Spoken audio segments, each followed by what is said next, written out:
Oh, live, Tito Boy. I'm sorry. We're live.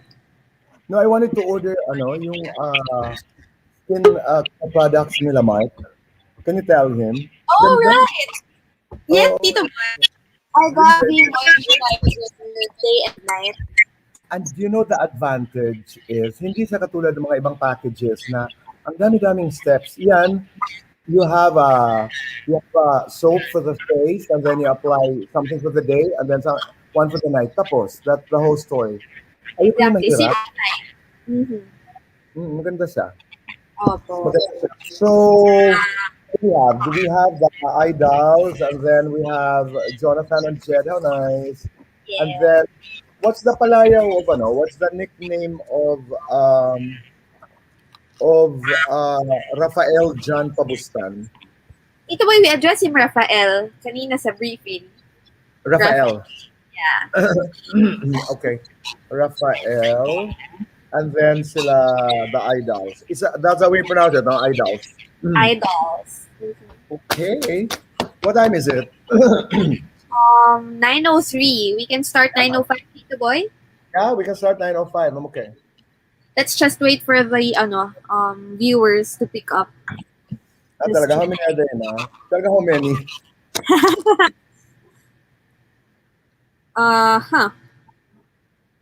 39. On Kumu. Facebook. We already Sila ka ba? They still do their show before us? No, Tito Boy. Naka-season break po kami ngayon for Pop Cinema. We'll come back mga second week of June. Oh, that's good. That's good. Okay, so we invite everybody to watch us. Sabihin niyo po sa inyong mga kapitbahay, we will be starting the show in about 2 minutes. So, alam mong galing ko, I can't even find my Facebook. Ay, nako. Tito Boy, your Facebook, we have 85 viewers na. Talaga. Buti ka pa.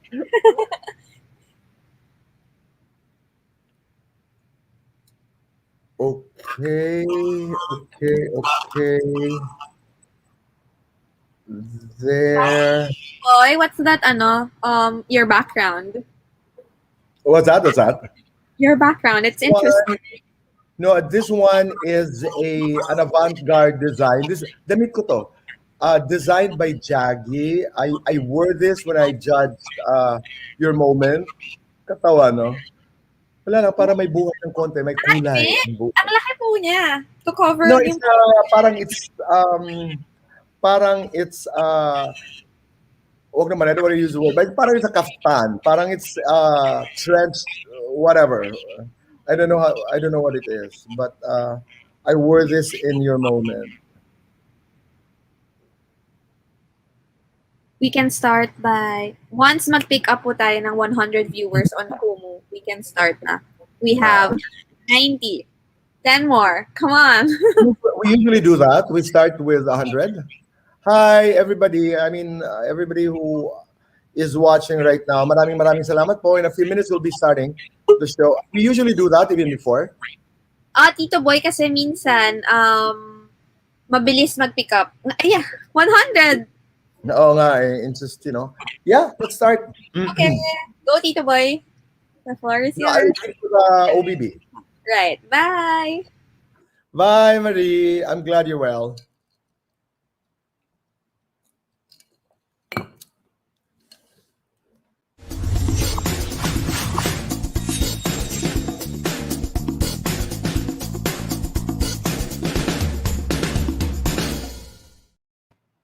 Magandang gabi, Pilipinas. Magandang oras sa lahat ng nanonood sa labas ng Pilipinas. Our kapamilya sa The Filipino Channel, TFC, sa napakaraming parte ng mundo. Good evening to all of you. Maraming salamat for being with us. Nakakatuwa, nakakataba ng puso. At I know that you know that we're being seen on Kumu. Welcome to the Best Talk. Tayo napapanood sa Kumu, tayo napapanood sa Cinema One channel, tayo napapanood sa Cinema One Facebook and YouTube, at tayo napapanood sa Boy Abunda Official, that's my Facebook, and on the Boy Abunda Talk channel on YouTube. Kayo mag-subscribe. It's Batok. Tawag namin Batok. The Boy Abunda Talk channel. So marami ho tayo. Mainit, masaya, at pang-relax na kwentuhan po ang magaganap ngayong gabi. So, maraming salamat. Earlier, nakikita talaga ito. Actually, maraming nagtatanong, boy, every time you do your show on Kumu, nasaan ka? I'm on my desk. This is my working space dito sa aming tahanan sa Quezon City. And kanina, sabi ni Marie, ano ba yung nasa likod mo? Paiba-iba tayo ng backdrop. Ito'y damit ko po, gawa ni Jaggy. I wore this when I was one of the judges of Your Moment. Kaya, no, ang nare-realize ko lang po is we have to find ways to entertain ourselves para gumaan, to lighten life, ika nga.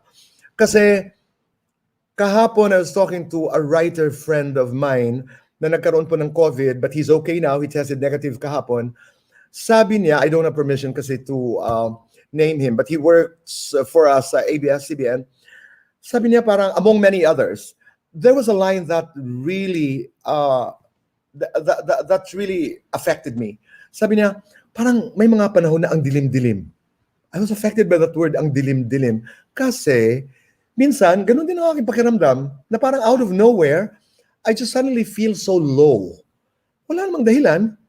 Sabi ko sa kanya, tinawagan ko, sinabi ko nga sa kanya na, alam mo, I don't know if this is a consolation, I don't know, letting you know that what you go through, we go through, and others go through, lahat tayo, I don't know if it gives us a little strength. So, ngayon lang, sabi ko, pampasaya, yes. Part of what we should be doing right now is, to entertain ourselves, to find ways. Yan ba'y conversation with family, yan ba'y pagtawag sa mga kaibigan, yan ba'y pagkaraoke, yan ba'y ay dancing, yan ba'y, find that. Because you can and I can. Pwede tayo, we can take the driver's seat, ika nga, and lighten our attitude towards things. Kasi kung sasakyan natin itong pandemya, nakakalungkot minsan. So, isa sa mga paraan ay to join us. Just join us tonight. Isang oras lamang po ito or 1 hour and a half, but masayang kwentuhan po. So, umpisahan na ho natin. Once again, welcome to the Best Talk here on Kumu. And we will start with our top trending mga balita po na umiikot sa social media. Ang ating may init na trending celebrity news sa Kumu Now.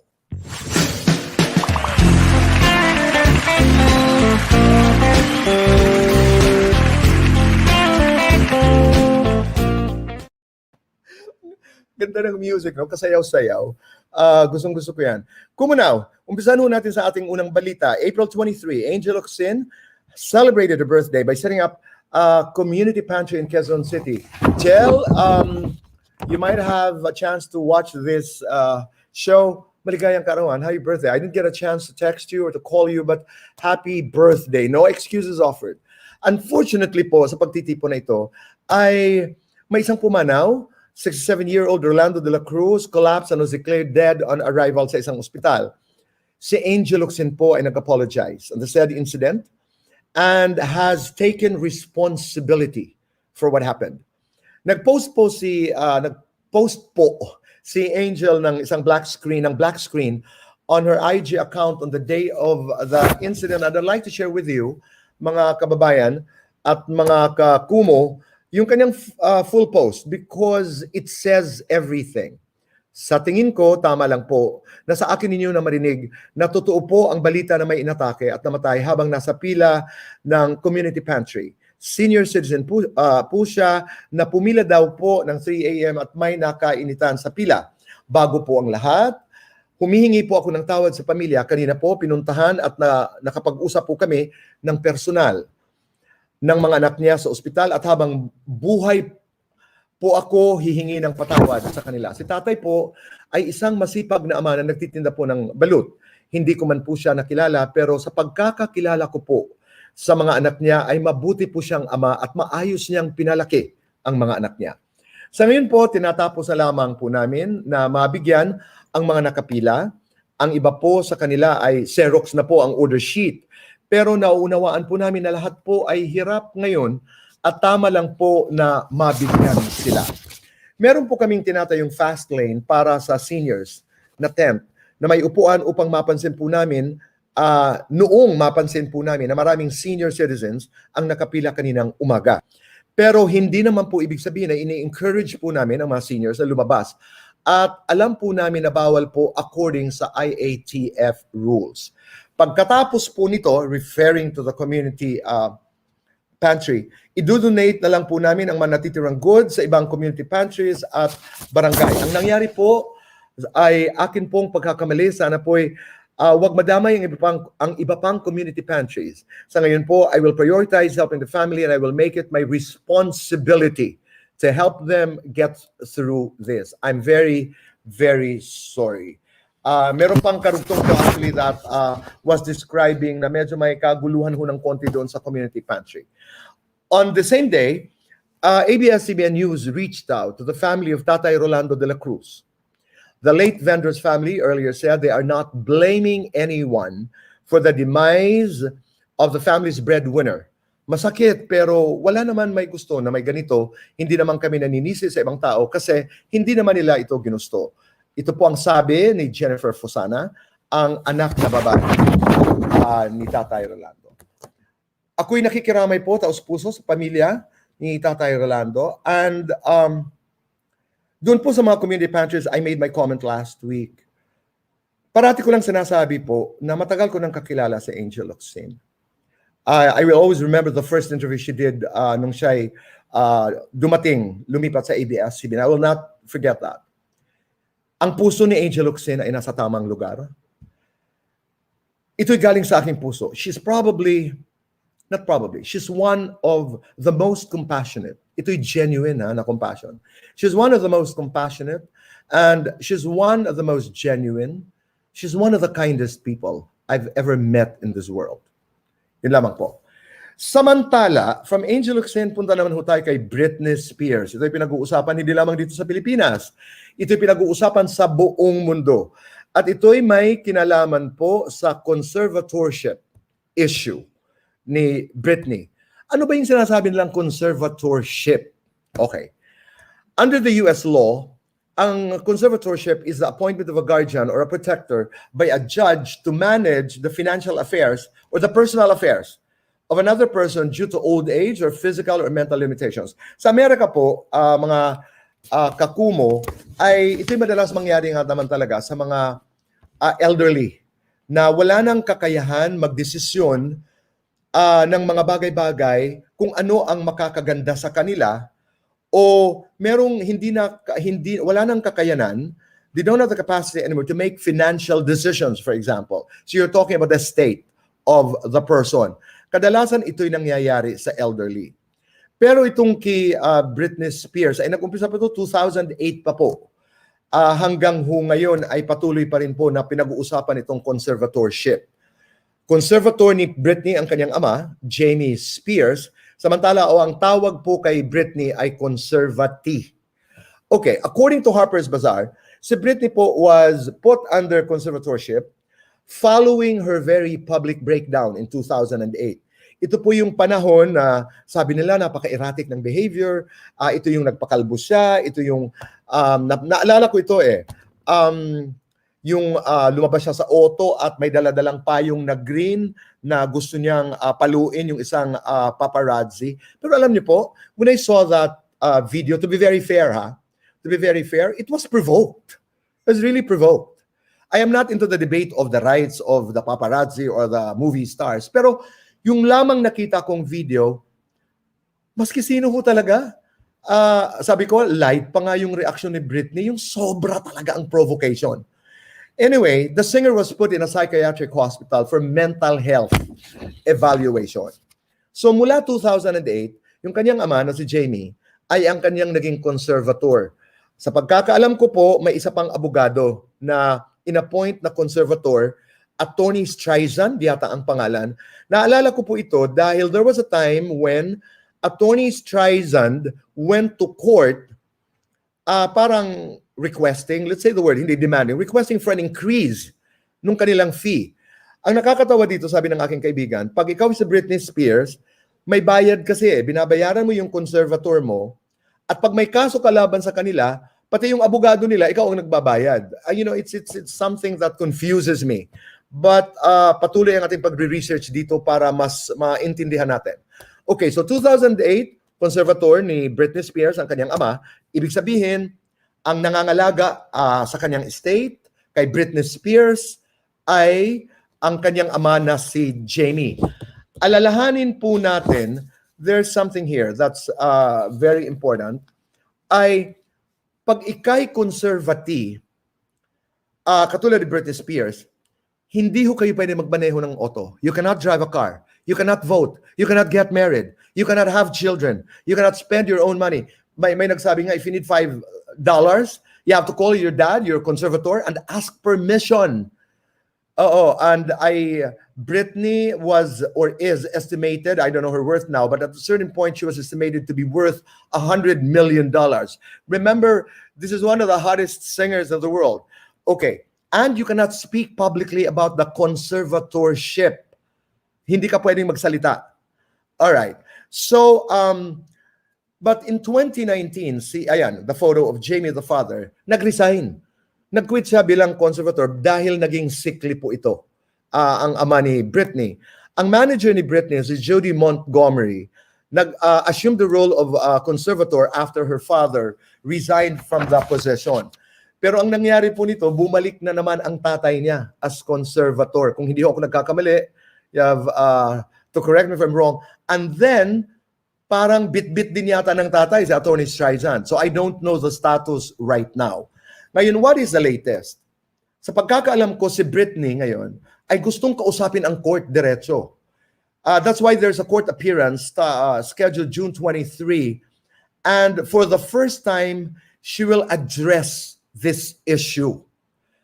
Her lawyer said on Tuesday that she had asked to speak directly to the court. But of course, hindi sinabi kung ano ang nais niyang sabihin sa hukuman. Ito naman yung mga comments ng maraming tao. Kaya ito'y mainit na pinag-uusapan ho talaga.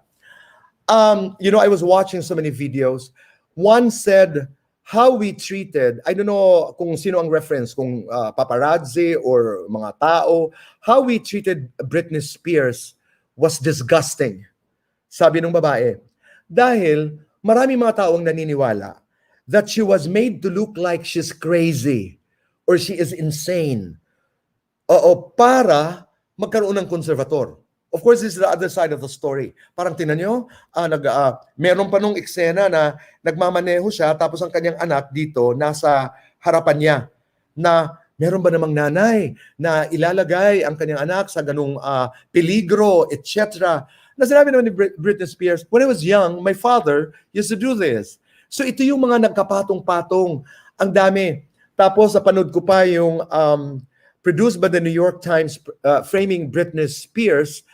Ang daming mga, there was an interview with many paparazzis, no? Na parang, there was a time na ang unpost photo, ibig sabihin yung mga litrato na nakukuha ng mga paparazzi, minsan nagkakahalaga ng $1 million. Ganun kainis si Britney Spears. So she was hounded by the paparazzi.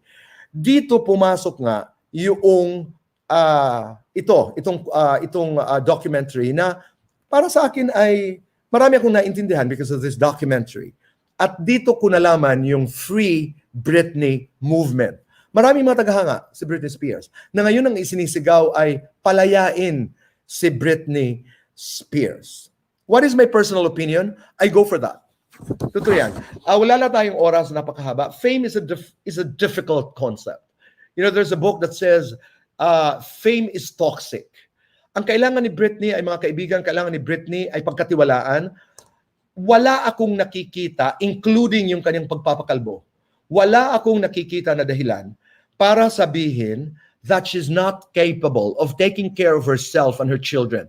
Nako, ibang kwento pa yung Kevin Federline at saka yung kanilang mga away tungkol sa pag-aalaga ng kanilang mga anak. Child custody. That's an entirely different story also. But kasama yan doon sa documentary. At naliwanagan din ako. Right now, kagabi lang, in-stalk ko yung IG ni Britney Spears. Ay pinuntahan ko yung IG ni Britney Spears. Nakakatuwa. You know, she has this thing about turning around and around. It's you know, it's very entertaining. But again, inuulit ko ang aking personal na opinion. She can take care of herself. I don't think she needs, of course, hindi ako ang hukom sa Amerika. I don't think she needs a conservator.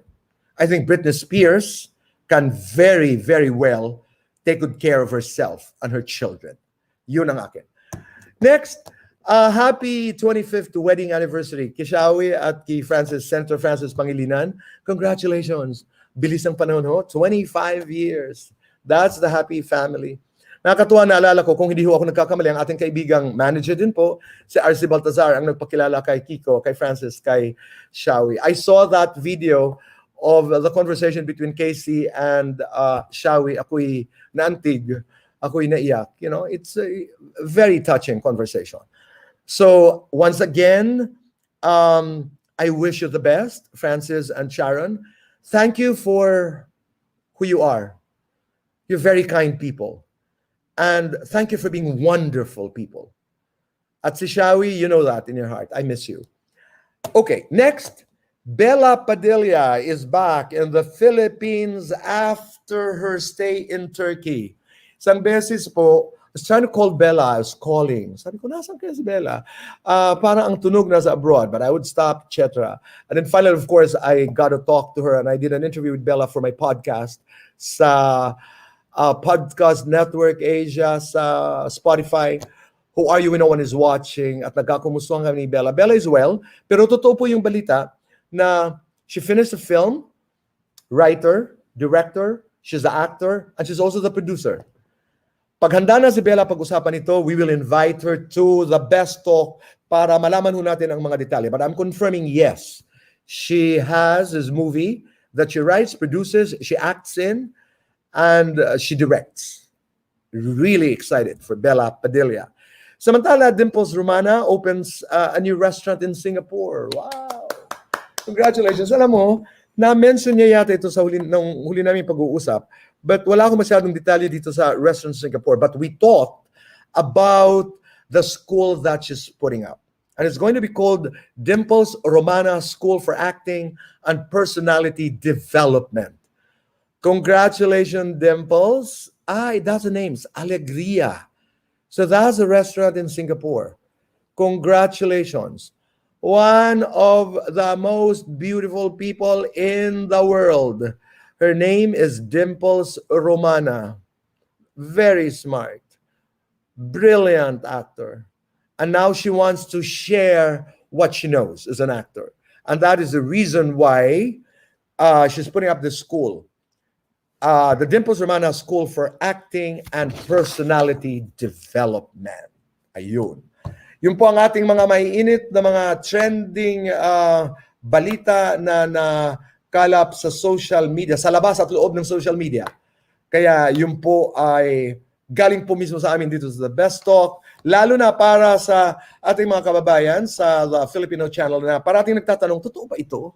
Nag-celebrate pa si Shawi ng 25th anniversary. Si Angel Oxen, ano bang kanyang post? Bella Padilla, totoo daw ba na siya ang producer? Si Dimples ba may eskwelahan? Yes. Yan pa ang mga confirmation. Mga totoo po ang mga balitang ito. And right now, let's go to Drop and Ask.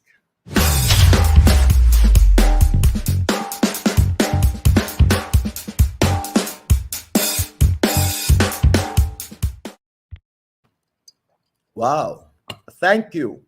So again, maraming salamat po dun sa mga nagja-drop ng virtual gifts dahil yan po ay napupunta po sa iba't ibang institutions. We're actually talking about it. Kung yung ating kukonte na naitutulong po natin yan doon sa mga institutions na nangangailangan ng tulong. So keep on dropping gifts. Yung Malacanang Palace, yung mga Communiverse, Ibong Adarna, Yamashita. Sige na po. Maraming salamat. Marami ho tayong matutulungan. Anyway, when you drop your gifts, you get a chance to ask. At right now, 4 po yata ito na drop and ask participants. Number 1, mula kay One Love 3. One Love 3. Tama ba ang aking pagkasabi? Hi, Tito Boy. I've heard your stories over the years. Galing Samar, nagsumikap, nagpunta ng Maynila. Ano po yung naging motivation mo para marating kung nasaan ka ngayon? Unang pumasok sa aking isipan, because I wanted to give nanay the best life. Yun po ang aking motivation. Dahil, ang isi-share ko lamang, I didn't know what I wanted to be when I was a child. If you ask me as a child, hindi ko alam talaga. Hindi katulad ng iba na, I want to be a beauty queen, I want to be a lawyer, I want to be a doctor. So it is okay if you're not able to verbalize. It is okay if you're not able to say what you want. Kasi may isa pa yan nag-i-evolve din ang panahon. Minsan ang trends. There was a time children wanted to be MTV VJs. Ngayon naman ang hilig ng mga bata ay influencer. Merong mga disco DJ. Yan nagbabago. It can be trendy. Yung mga I want to be. May uso-uso yan. It is important to listen to your children. It is important to allow them to sparkle, even to fall, para malaman natin kung saan talaga niya gusto pumunta. So, my motivation was, I wanted to give Nanay the best life. She wanted me to be an accountant. Kasi sabi niya, accountant ka para magtrabaho ka sa PNB. Philippine National Bank was the only bank in Borongan. Philippine National Bank. Kasi pag nagtrabaho ka doon, sabi niya, malay mo, pagdating ng panahon, maging may-ari ka ng PNB. I don't know, I think it was a joke. It was facetiously said by nanay. Ang tatay naman, gusto niya ako yung maging abogado. Dahil, sobra akong madaldal. Sabi niya, you can be a lawyer. At during my time, and I said this during my speech kahapon para sa aking mga ka-IMG Manila Bankers Life, sabi ko sa kanila, merong placard sa labas ng bahay. Outside the house, may placard. Eugenio R. Abundant Jr. Tapos nakasulat, attorney at law. That was a badge. Yun ay karangalan ng pamilya sa probinsya. That's what my parents wanted to be.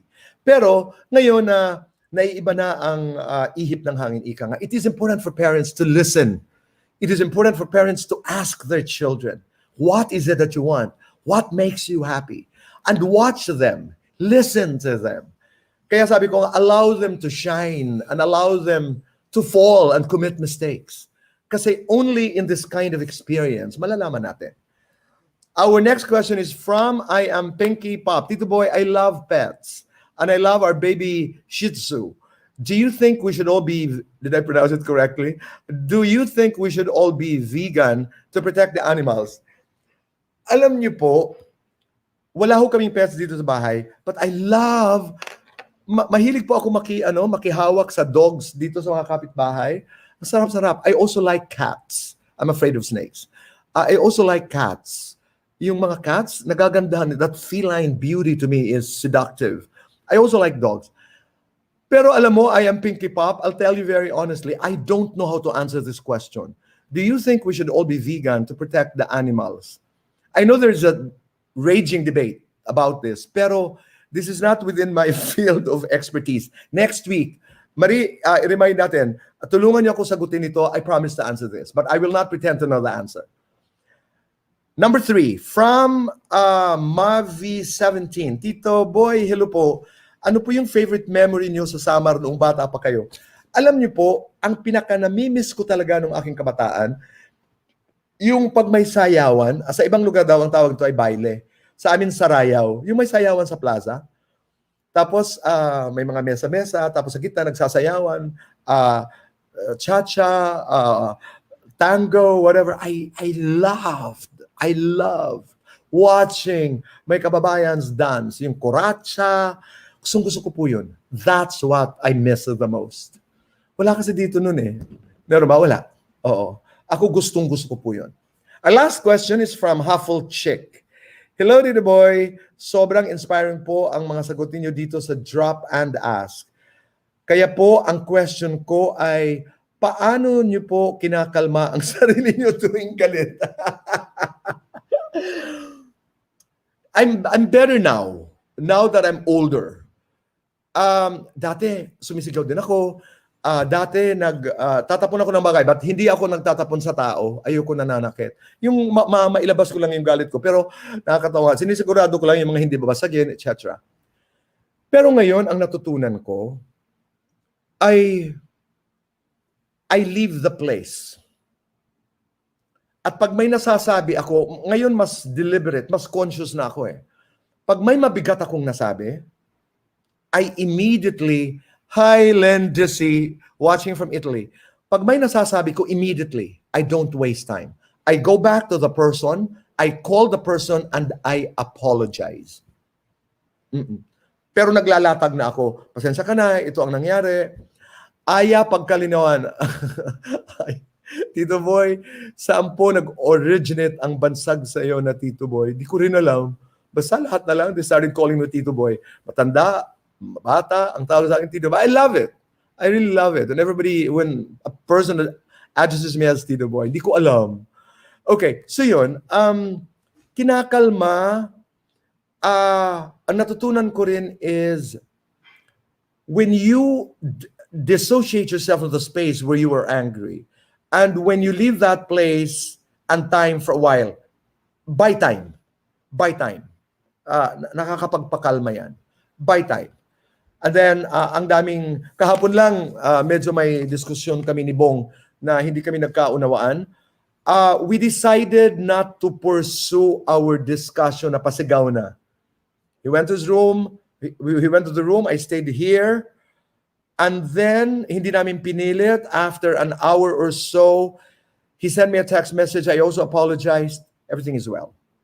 So, yun ang aming natututunan.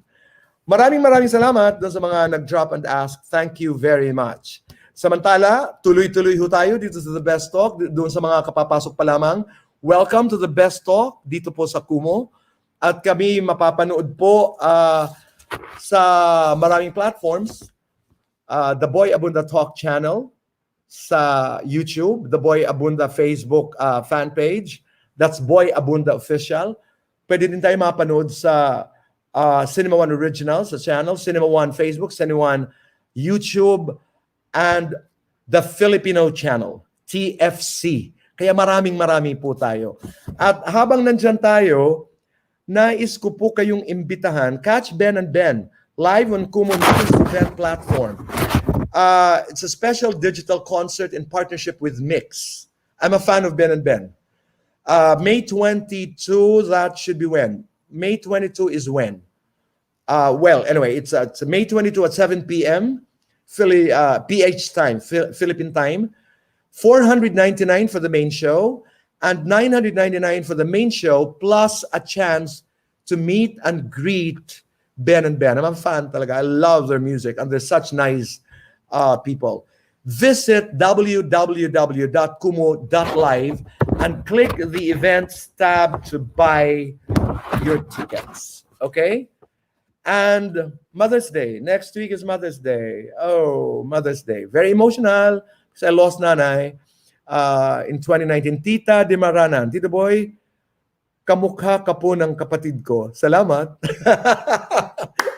Thank you. Madalas yan, no? Pag sinasabing, lalo na yung walang mga buhok, ay, kamukha ka ng kapatid ko. You know, I like it. Anyway, Metro Mother's Day Shop Live. The first ever live shopping event on Kumu. Shop for Mother's Day gifts and get exclusive items, big discounts, promo codes, and more happening on May 2. Sunday, 1 to 6 p.m. dito po sa FYE channel. At sa lahat sa inyo po ay Happy Mother's Day. I'll be seeing you next Saturday. And that's going to be our Mother's Day episode. That should be very, very special. Maraming salamat. Ayan po. And right now, punta naman tayo sa Kumustahan with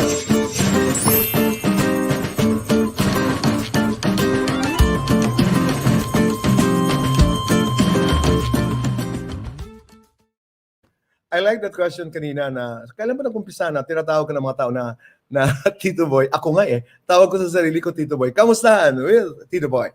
And I'm very pleased and I'm very, very, very happy to introduce you my guests here on Kumustahan with Tito Boy. Please welcome the idols, Lucas, Matty, and Enzo. Oh my gosh. Hello Hello po, po, Tito Tito Boy. Boy! Good evening po! Good Hello po, evening Tito po. Boy. Magandang Sawadika. gabi. Kumusta kayo? Okay lang po, Tito Boy. Okay lang. Ayos Nervous! naman po. Medyo Alam mo kinakabahan po ng malala kahit po second time na ng Okay lang. interview. Alam mo, parati sinasabi ko, ngayong mga panahon na ito, ang hirap na sagutin yung tanong na yun. Dati okay lang, kumusta ka? Okay. Kaagad, di ba? Yung mga ganun. Ngayon talaga, in the middle of the pandemic, when somebody says, how are you? Ako napapaisip na ako. Yung parang, ngayong araw, okay ako. Oo, pero yung mga araw na pag close friends, how are you? I'm not doing very well. Parang may lungkot, nakakaiba, parang ganun. Kaya it's necessary that we listen to your music. It's necessary, for example, di ba? Para lang gumaan. Para lang gumaan. How are you coping with the pandemic? Lucas. Ako po, nananatili pa rin pong positibo pa rin po ako, syempre. Laban. At sobrang thankful at grateful na mag-iisang taon na yung pandemic ay may nakakain pa rin yung pamilya ko, yung mga kaibigan ko, kaya sobrang thankful po talaga. At still praying po sa iba po nating mga kababayan na hikahos po sa buhay ngayon. And that power belongs to you. You choose to see the positive. May kaibigan akong doktor na sinasabi parate, may tinatawag silang anticipatory grief. Hindi pa nangyayari, nagre-grieve ka na. Don't. Go to your now. Anong meron ka? May pagkain, may inumin, buhay, you're healthy, and say thank you because you're blessed. Di ba? Medyo nawala si Lucas. Matty, ikaw, how are you coping? Tito Boy, actually, to put it in a short phrase na lang, siguro actively evolving and adapting. Kasi parang, personally, I don't feel like I can do anything to solve this big problem of the world. So, I just keep it in my own business, trying to learn new things, trying to actively participate din sa mga outreaches sa mga iba't ibang charity activities that my friends put up for different people. So, yun po. Actively trying to learn something new, so making Ganda. use of the time. The operative word there is actively. Alam mo, Mati, listening to you, what I'm learning is that because when you do that, and halimbawa, you work from home, and when you actively participate or when you're actively present in your life, that means you're one problem out of all the problems in the world. And that's what people should realize, that you don't have to solve the big problems. By taking good care of yourself, by taking good care of your family, by taking good care of your immediate family, you're actually doing something for the world. When you're safe, when you're healthy, we're safe. Enzo, ikaw, kumusta? How are you coping? Ako man po, since medyo mas okay na po ako ngayon compared last year kasi parang I've been dealing with mental health issues. Mainly because dahil na rin po sa sa pressure ng nangyayari ngayon. Tapos wait lang Tito Boy, alam niyo po, so ako first time ko po kasing kayo, and alam niyo po ba, real talk lang, pina-practice ko every time sa minsan pag sa sarili ko, pag kung paano ako kunwari na kayo po yung kaharap ko. Kaya parang sobrang amazed lang po ako. Si Mati kasi si Lucas tsaka hindi na nila po ata first time, kaya ako parang medyo na starstruck lang po ako. Pero going back to the question, sorry po, na-distract lang ako and I need to say that. Thank you very Let much. off the Thank you steam. so much. Ay ba? Thank you. So, ayun po, mas okay naman po ako ngayon. Pero ano lang, ang takot ko lang po is, ayun nga, yung parang medyo kasi medyo natatakot ako what might happen in the future, lalo na about my parents. Yung lagi ko lang po iniisip, since matanda na kasi sila, sana nandyan pa sila. Pag dumating na yung time na maging successful ako, just to give back everything I want to give them. Ayun lang. Yun lang po lagi yung takot ko, and yung mamatay yung mga pusa ko, yung jowa ko. So, yun po. Ganun po. That's true. That's true. Hindi, ako, nakikinig ako because I'm learning. Kanina nga sabi ko, sana I have permission to name him. He's one of the best writers of ABS-CBN. I had a conversation with him kasi nagka-COVID siya. And then when he sent me a text, I want you to know that hindi lamang yung physical ang dapat nating pangalagaan, pati na rin ang mental health, because it can be lonely. It can be lonely. Yung last year, parang kakaiba pa yung tapang natin na, hindi, tapos yan. Laban lang, sige. But there was a time, lalo na yung nag-surge ngayong taon, parang, is this going to end? Kailan ba? You started to worry. Now I'm talking about this because I want people to realize that it is not a unique experience. Pinagdadaanan natin yan. Alam mo, and ako, I pride in being strong. Tapang-tapang ko sa mga bagay. Pero may mga panahon ngayon na parang, wow, where is this going? May ano, and then I go back to prayer. Talagang nagdadasal ako na, Lord, I don't know how to answer that question. May nagsabi nga sa akin, do you worry that you will not be able to go back to television? Sabi ko, in the beginning, yung parang, ay, meron pa ba akong babalikan? Pero ngayon, ang concern ko lang, ang dasal ko lang, Lord, sana save us. You know? Sana mawala lang yung COVID. Oo, mag-uumpisa kaming lahat. Muli. Diba? But anyway, I really wanted to talk to you and I looked forward to this conversation because alam nyo, guys, that Lucas, Mati, Enzo, that this is the first time that a gay boy band, can I say that? Is that okay? Is that proper to say a gay boy band? A gay boy group or boy band, whatever, has been formed. Alam nyo naman, Tito Boy has been here in the industry for quite a while. Pangarap ko to eh. I've always wanted, not necessarily to manage to form, but pangarap kong makapanood ng gay boys performing, proud boys performing, etc.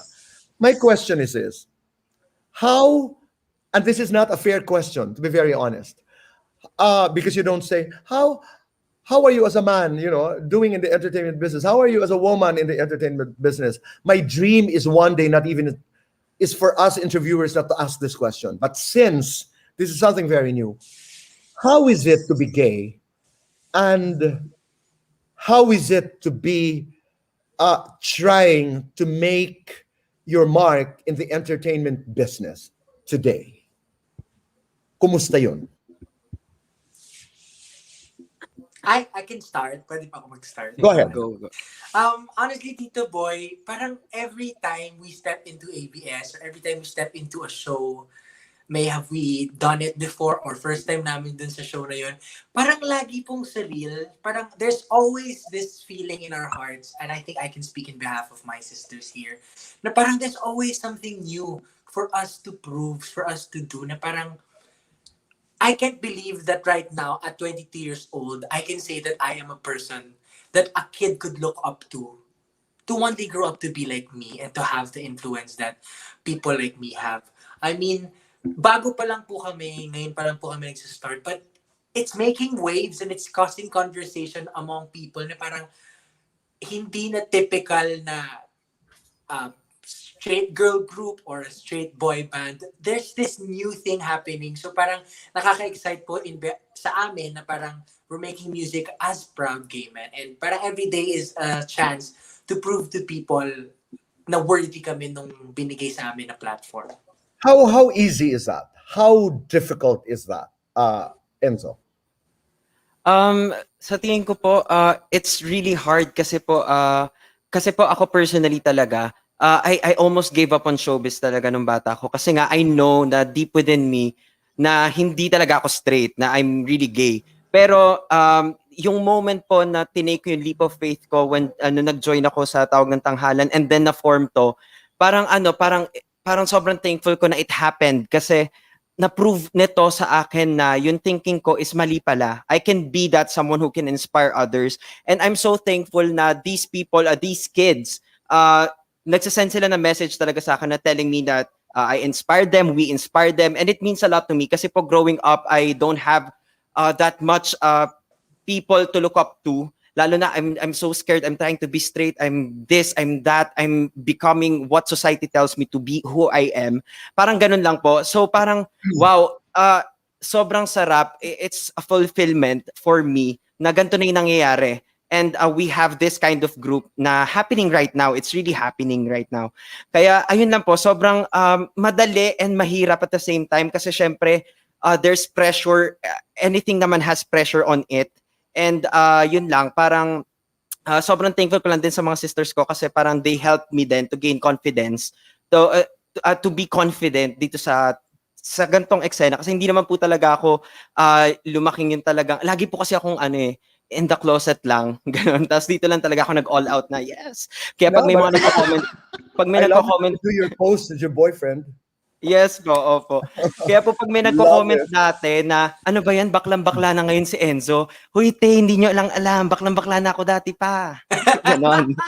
Okay, Lucas, sabi Yes nga ni po. Enzo, he didn't realize that there were kids who would, drop a note and say, to a certain, you inspire us, etc. Continue to do what you do. But you and I know that there's a flip side to that. There's a flip side to that. Very bluntly, I want to ask you, na-discriminate na ba kayo because of you being gay? May mga bagay ba na hindi niyo nakuha, hindi niyo nagawa because you're gay? Were there things that you had to fight for because you're proud gay boys? Tito Boy, sobra, yung discrimination po na experience ko ay nung sumasali ako ng singing contest dati. Hindi sa discrimination na bawal sumali yung bakla dito. Bawal sumali yung ganito, sumali yung ganito. Pero yung discrimination na kailangan pag umakyat ka ng stage, lalaki ka. Kailangan pag nag-perform ka, lalaki ka kasi mananalo ka. Kasi magugustuhan ka ng mga baklang hurado, dapat lalaki ka, gwapo ka, tapos ipapanalo kita.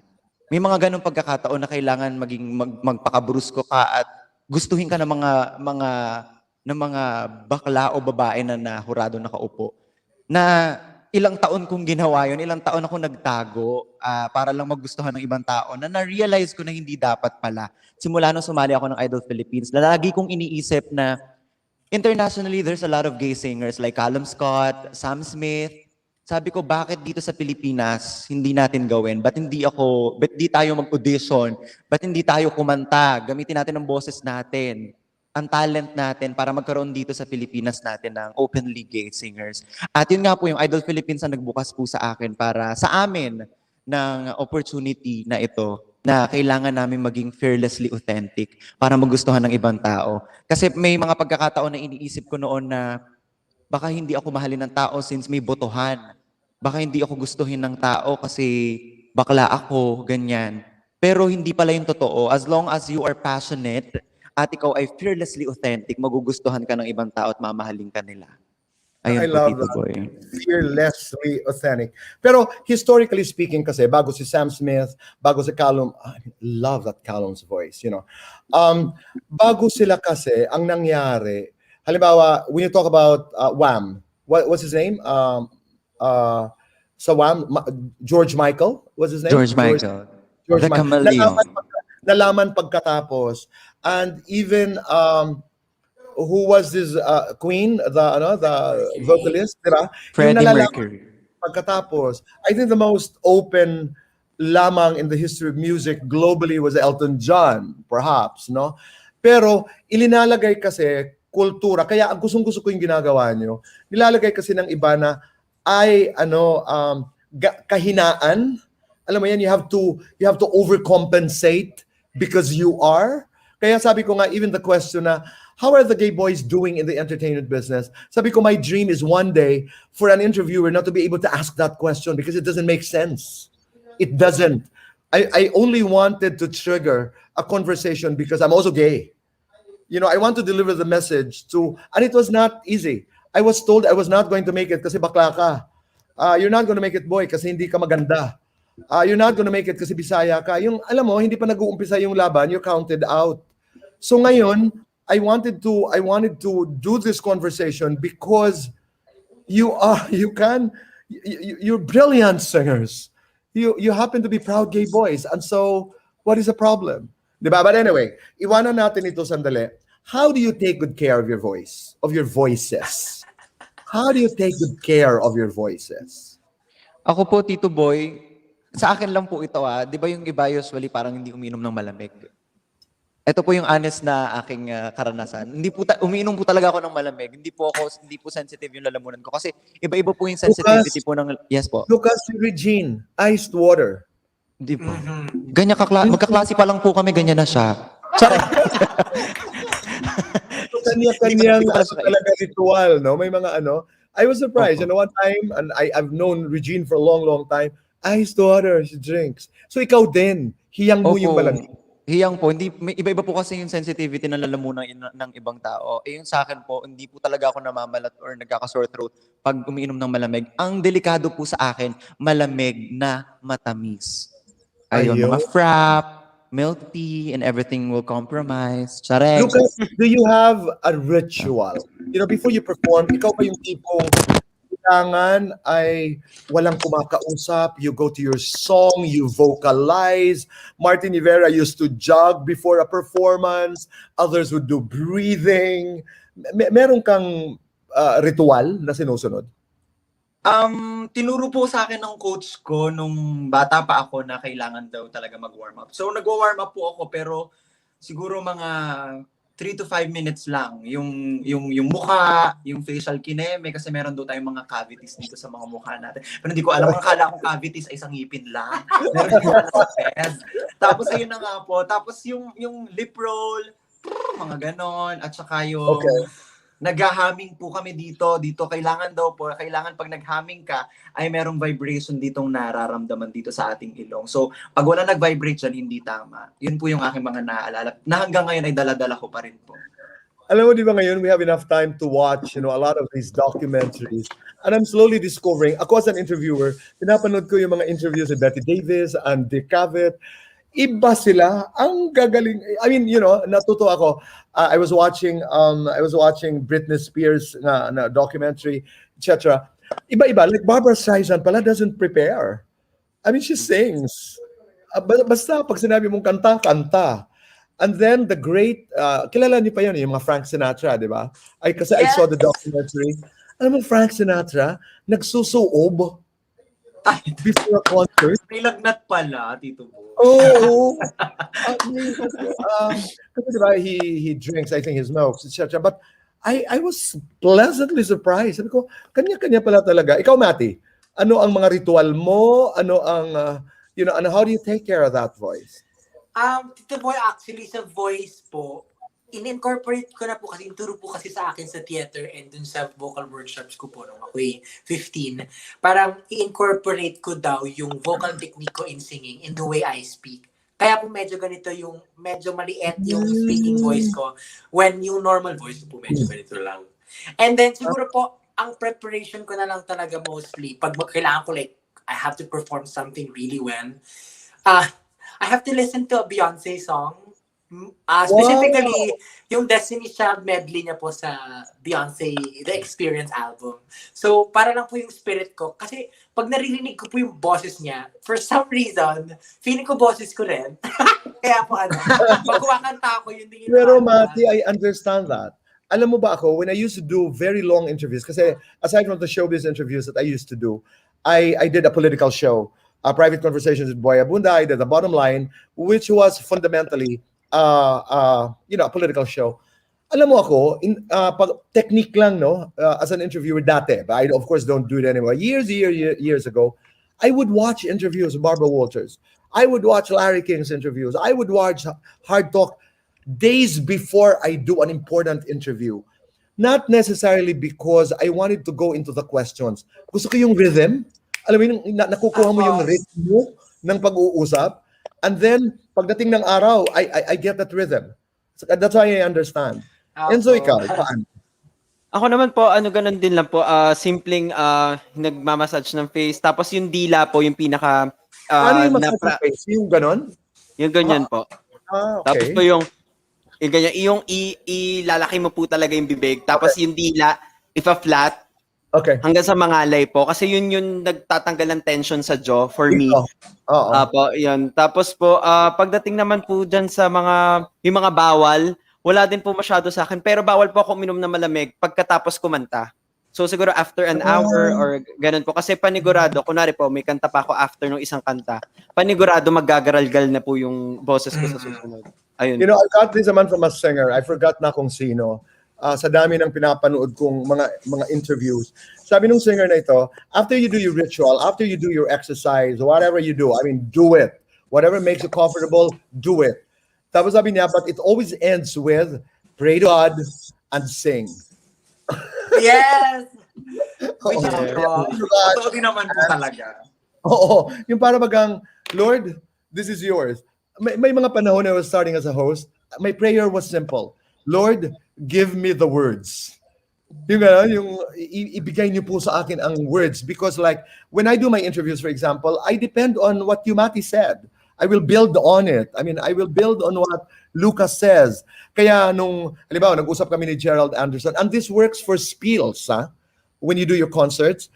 Like when nag-usap kami ni Gerald Anderson, pagdating ko doon sa lugar, sabi niya, anong pag-uusapan natin, Tito Boy? Sabi ko, pupunta ako kung saan mo ako dadalhin. I will listen. Kasi Tito di ba? Boy, buti na lang po ganun kayo, no? Yung ganun lang yung warm-up, yung give me the words. Kasi ako po dati may nakausap po ako Inglesero.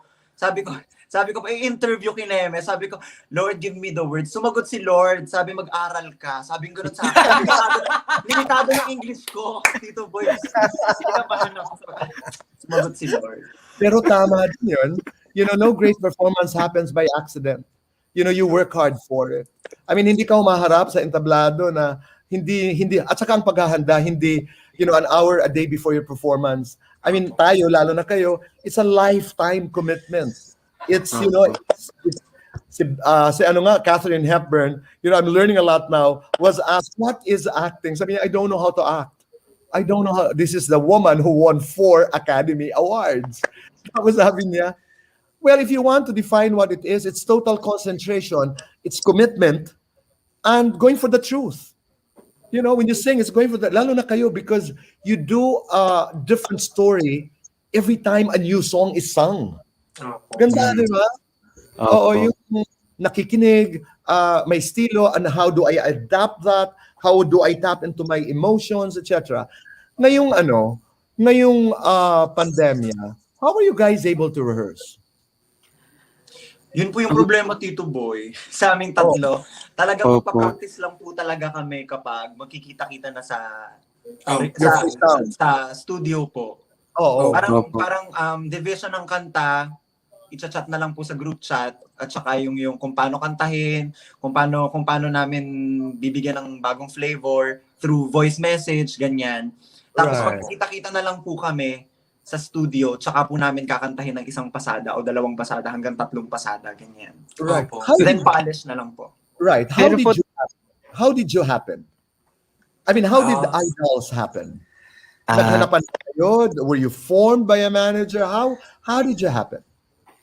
During po nung top 20 po kasi namin sa Idol Philippines. So, ayan, magkakasama po kami doon sa Idol City. Tapos parang after po noon, parang may pinag-uusapan na uy, i-form daw kayong tatlo as a group, ganyan-ganyan. Di parang, oh my gosh, excited, kineme. Tapos ang ending, sabi ko, ay, good news, grabe. Grabe talaga si God, good news. Ang ending, nagka-bad news, natanggal po ako. Sabi ko, iba rin talaga si God. Pero sobrang thankful ko po kasi I think din naman, kaya ako natanggal nun kasi hindi ako prepared enough. Like these two gay guys. Hindi, ayun, kasi sobrang prepared po talaga nila. And inaamin ko naman. Pero ayun nga po, na-form po kami right after noon. Tapos isa po talaga si Meme Vi sa mga nag-form din po talaga. Ayun po. It was Vice who basically said, let's get you guys together. And saan ang galing yung idol?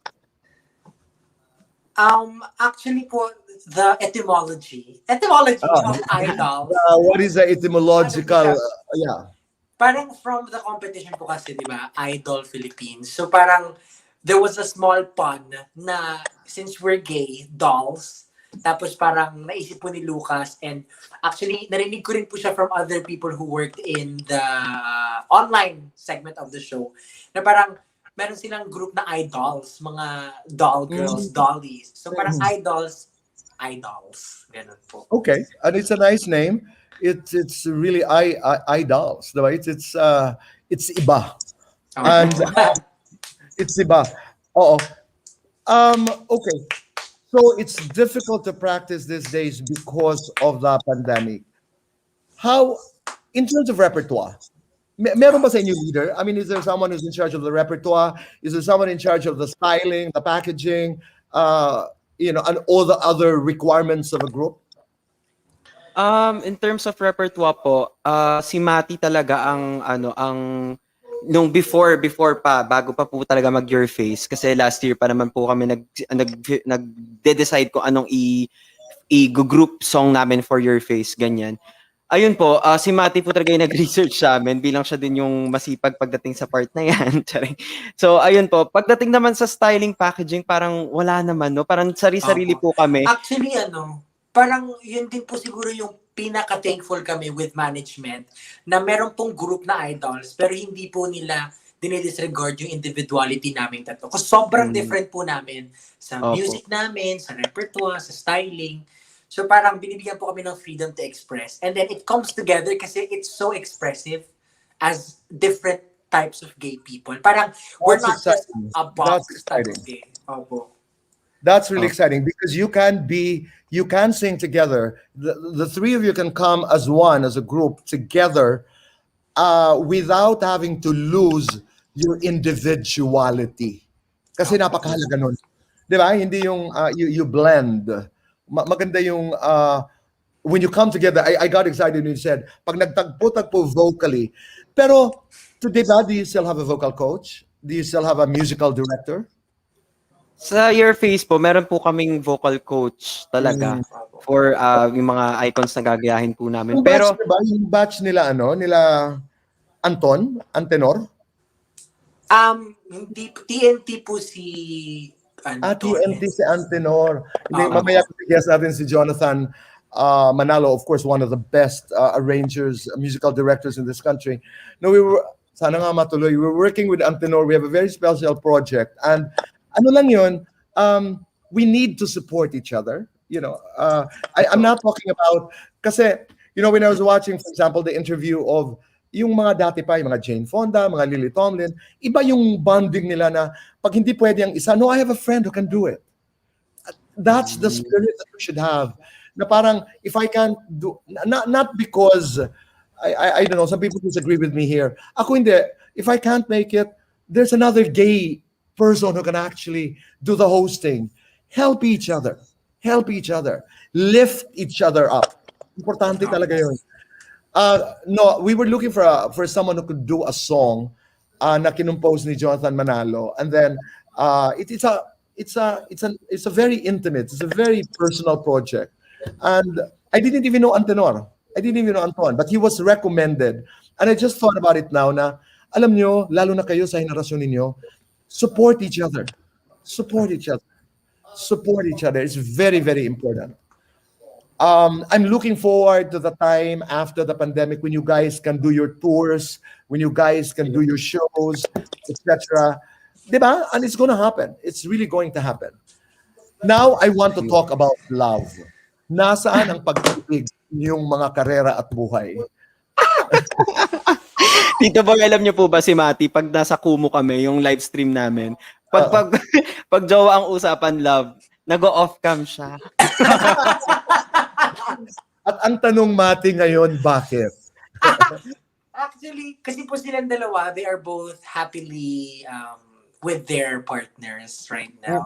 Ako po, I just recently broke up with mine, who was also my first around nung early February po. Pero I've become a better person, and joke lang naman po yun pag nag-walkout ako kasi lagi ko lang pinag-uusapan pag nandyan ako na parang masaya silang dalawa, masaya sila. So ako po, dito lang sa bahay. Pero Mati, you broke up February? First relationship. What did you learn? Oh my God. Tito Or Boy, what do you dami. hate? Ganito na lang, I'll phrase it this way. What do you hate about love? What I hated the most, siguro po dun sa experience ko na yun, was realizing na parang I was too reliant on others. Kasi po, I didn't need to have a relationship at 22. I just thought I needed it to confirm kung kamahal-mahal ba ako. But then after the relationship, na-realize ko na parang alam ko naman yun even before I went into a relationship with that guy. And the funny thing is, he failed to make me feel loved. That's why I felt loved by myself. Oh. Kaya po, siguro yun. Ganda naman nun. Oh, you're in love, Lucas. Ako po, pakiulit nga po ulit ang tanong dito mo. Sorry, hindi na po ako naka-earphones ngayon eh. Let's talk about love. Nasaan ang pagmamahal? Ako po, love. ang pagmamahal ko po ay nasa Lipa at nasa Taguig. Lipa po ang aking pamilya. Nandun po ang aking pamilya. Ang mga Batanggenyo po ang aking pamilya. Saan sa Lipa? Saan sa Lipa? Barangay San Lucas po, kaya po Barangay San Lucas, Lucas po pangalan ko. Pinanganak po ako ng Okay. kapistahan ng San Lucas. Ako'y may bahay doon, sa Barangay Calamyas naman. Oh, malapit po sa San Benito. Hindi. Ang Calamyas is the last barrio of Lipa before Ibaan. Nilipat na po About pala. siguro mga 15-20 minutes away from San Benito. Oo. Kababayan ko pala si Tito Boy. Ayun. Oo, Saka may yung aking pong boyfriend po ay taga Taguig. Ayan. Ayun, kaya pala Lipa at Taguig. Okay. I like the idea of family and the boy. How long have you been together? Mag-isang taon pa lang po, bago pa lang po. Siya rin po ang aking first boyfriend kasi sa dami-dami ng nanligaw sa akin. Gamitin ko na yung nanligaw not to brag. English! Hindi mo pwede operayin. Not to brag, pero ang dami na rin mga nanligaw. Saksi naman si Mother, yung mga nagpapadala ng bulaklak, regalo sa bahay, keme-keme, daming ganyan. Ang dami nagpakita ng mga kung ano-anong pagmamahal, pero hindi naman nagawagi kasi nakita ko na hindi pa worth it. Kasi kapag nakita nila yung worst part ko, tapos titigil sila, naisip ko na hindi yun yung para sa akin. And what is the worst part of Lucas? Pag sobrang Tito Boy, sobrang petty ko, siguro na yung worst part, yung worst na ugali ko, siguro yung sobrang petty ko, yung kahit hindi kagalitan, parang naiirita ako, parang gano'n. Sa relasyon na, tapos nakakatuwa dun sa lahat ng ligaw sa akin. Lahat yun sumuko. In 3 months, in 4 months, walang umaabot ng 1 taon. Kaya sobrang binigyan ko ng chance yung boyfriend ko ngayon dahil siya lang yung nakatagal sa ugali ko at nakahanap ng katapat ko. Yung tipong easy lang pala sa akin ng ugali ni Lucas. So nagtagpo talaga kami, parang nakahanap kami ng katapat sa isa't isa. So ayun, siya yung nabigyan ng chance. Okay, so my nabigyan ng feeling maganda. So my question now is, what do you love about love? Nakaka-fresh.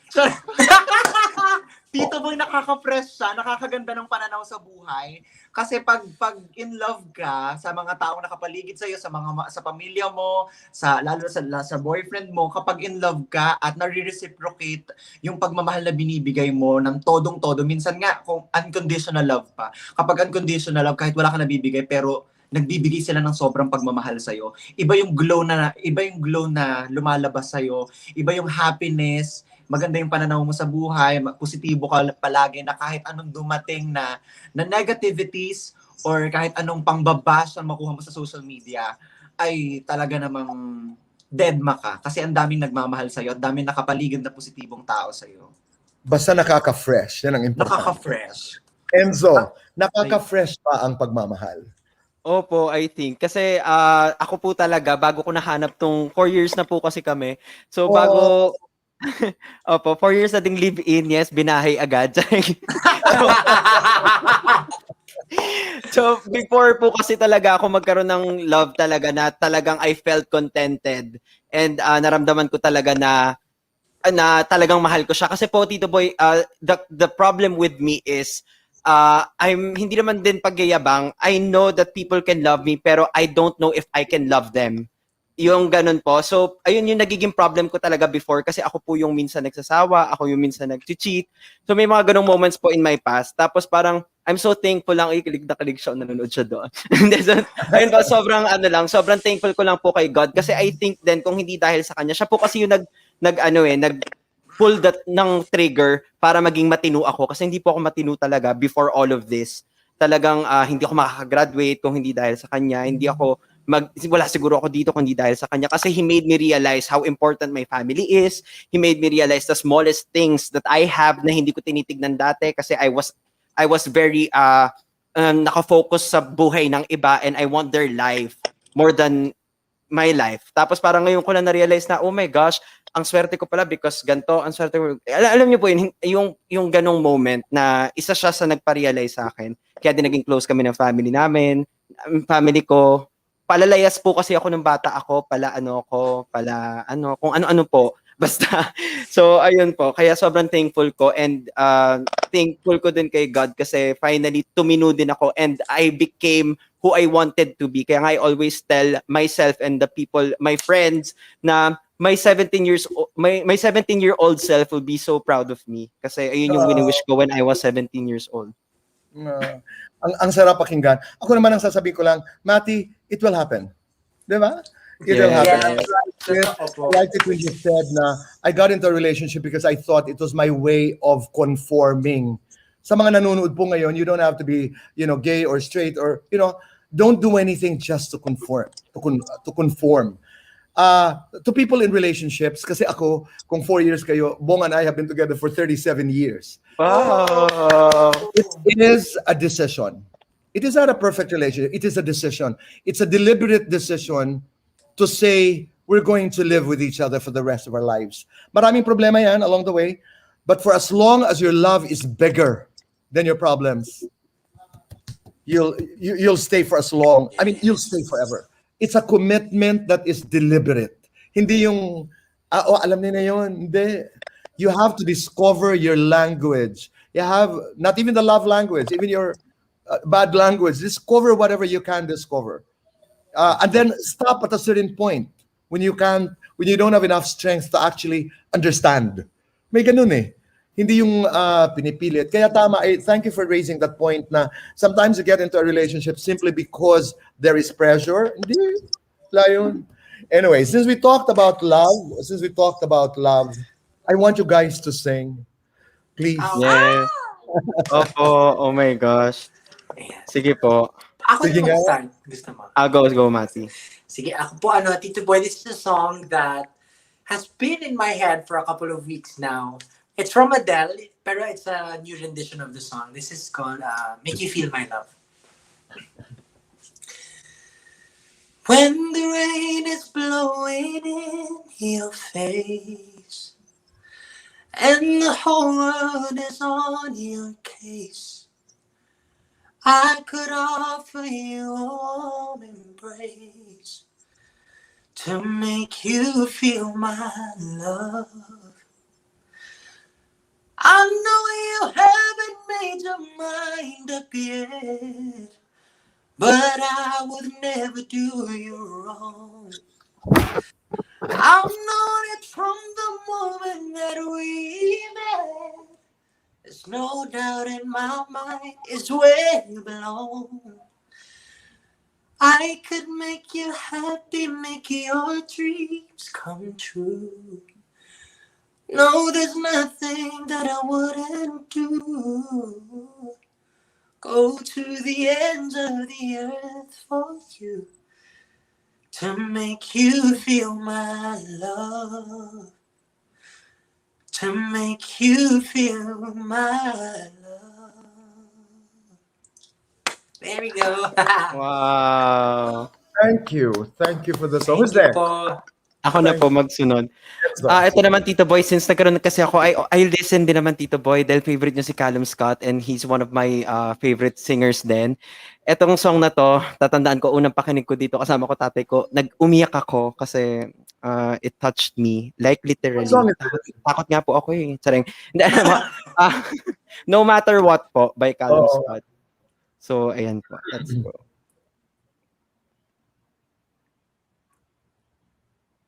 Nakabahan ako.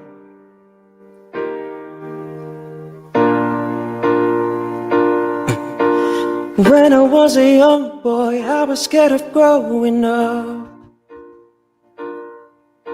I didn't understand it, I was terrified of love. Felt like I had to choose, but it was out of my control. I needed to be saved, I was going crazy on my own. It took me years to tell my father I expected that all the courage in the world. He said, I love you no matter what. I just want you to be happy and always be who you are. He wrapped his arms around me, said, don't wanna be what you're not, 'cause I love you no matter what. He loves me no matter. Okay. Grabe naman yun. Thank you, Hindi Enzo. Thank you very much. Emotional. Lucas naman. Ang pangit tuloy. Di naman, ang ganda nga, mas mapuso, mas maganda. Correct. Sorry po. Umiyak siya, oh. Ako naman po, Tito Boy, sabi ko nga po kanina, napapaligiran po ako ng mga taong minamahal ako at minamahal ko din sila. Kaya ito pong kantang ito, ihahandog ko sa kanila na kahit anong pasakit na dumating sa akin ay talagang pupuntahan ko sila. Kaya para po sa inyong lahat ito. Kahit na ilang tinig ay kaya kong tapakan, kung yan ang paraan upang landas mo'y masundan. Kahit ilang ulit ako'y iyong saktan, hindi kita maaring iwanan. Kahit na ilang awit ay aking awitin, hanggang ang himig ko'y maging himig mo na rin. Kahit ilang dagat ang dapat tawirin, higit pa riyan ang aking gagawin. Di lamang ang pag-ibig ko, di lamang ang buhay ko, ibibigay sa ngalan ng pag-ibig mo. Higit pa riyan, aking mahal, ang alay ko. Thank you po. Yes. Ang galing nyo. I'm so proud of you guys. I'm so proud. Thank you po. I'm so grateful. Do you have, the thing about music, I started in the music industry as a publicist, but I was really a manager for singers. Simple lang. Katulad nung sabi ni Lucas kanina, hindi ako he hit it. He didn't. Ako, naantig ba ako? Ako yun ang tanong ko lagi.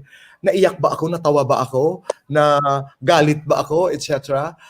Yun lang ang pamantayan ko. Like Adele, Callum, for example, are outsiders actually, if you come to think about it. Who sang that originally, Lucas? Sana'y wala nang wakas po, Miss Sharon. Yeah, Sana'y Wala Nang Wakas was composed by, sorry ha, Sir Willie. oh my God, Cruz, Sana'y Wala Nang Wakas. It was original. Well, anyway, but I'll ask Jonathan later. But like Callum, I'm sure about Adele's story. These are outsiders. Pero dinadala nila yung kwento nila sa loob ng entablado. Kaya ako kay Adele, para siyang manunula sa akin. Nagtutula siya, yung pinakikinggan ko yung letra, okay. Callum naman, it's just there. It's just around, di ba? God, you're great singers. I mean, really good luck. Alam niyo po mga kaibigan, we could sing together because of technical problems. But, one day soon, we're going to do a show and we will have idols with us. And we'll tell you more stories. Lahat naman tayo, we're all storytellers. And I say thank you to you tonight. Maraming. po. Invite everybody. I mean, I know you're still with your face sounds familiar. Invite everybody to support or whatever, to listen to you wherever. Go ahead, guys.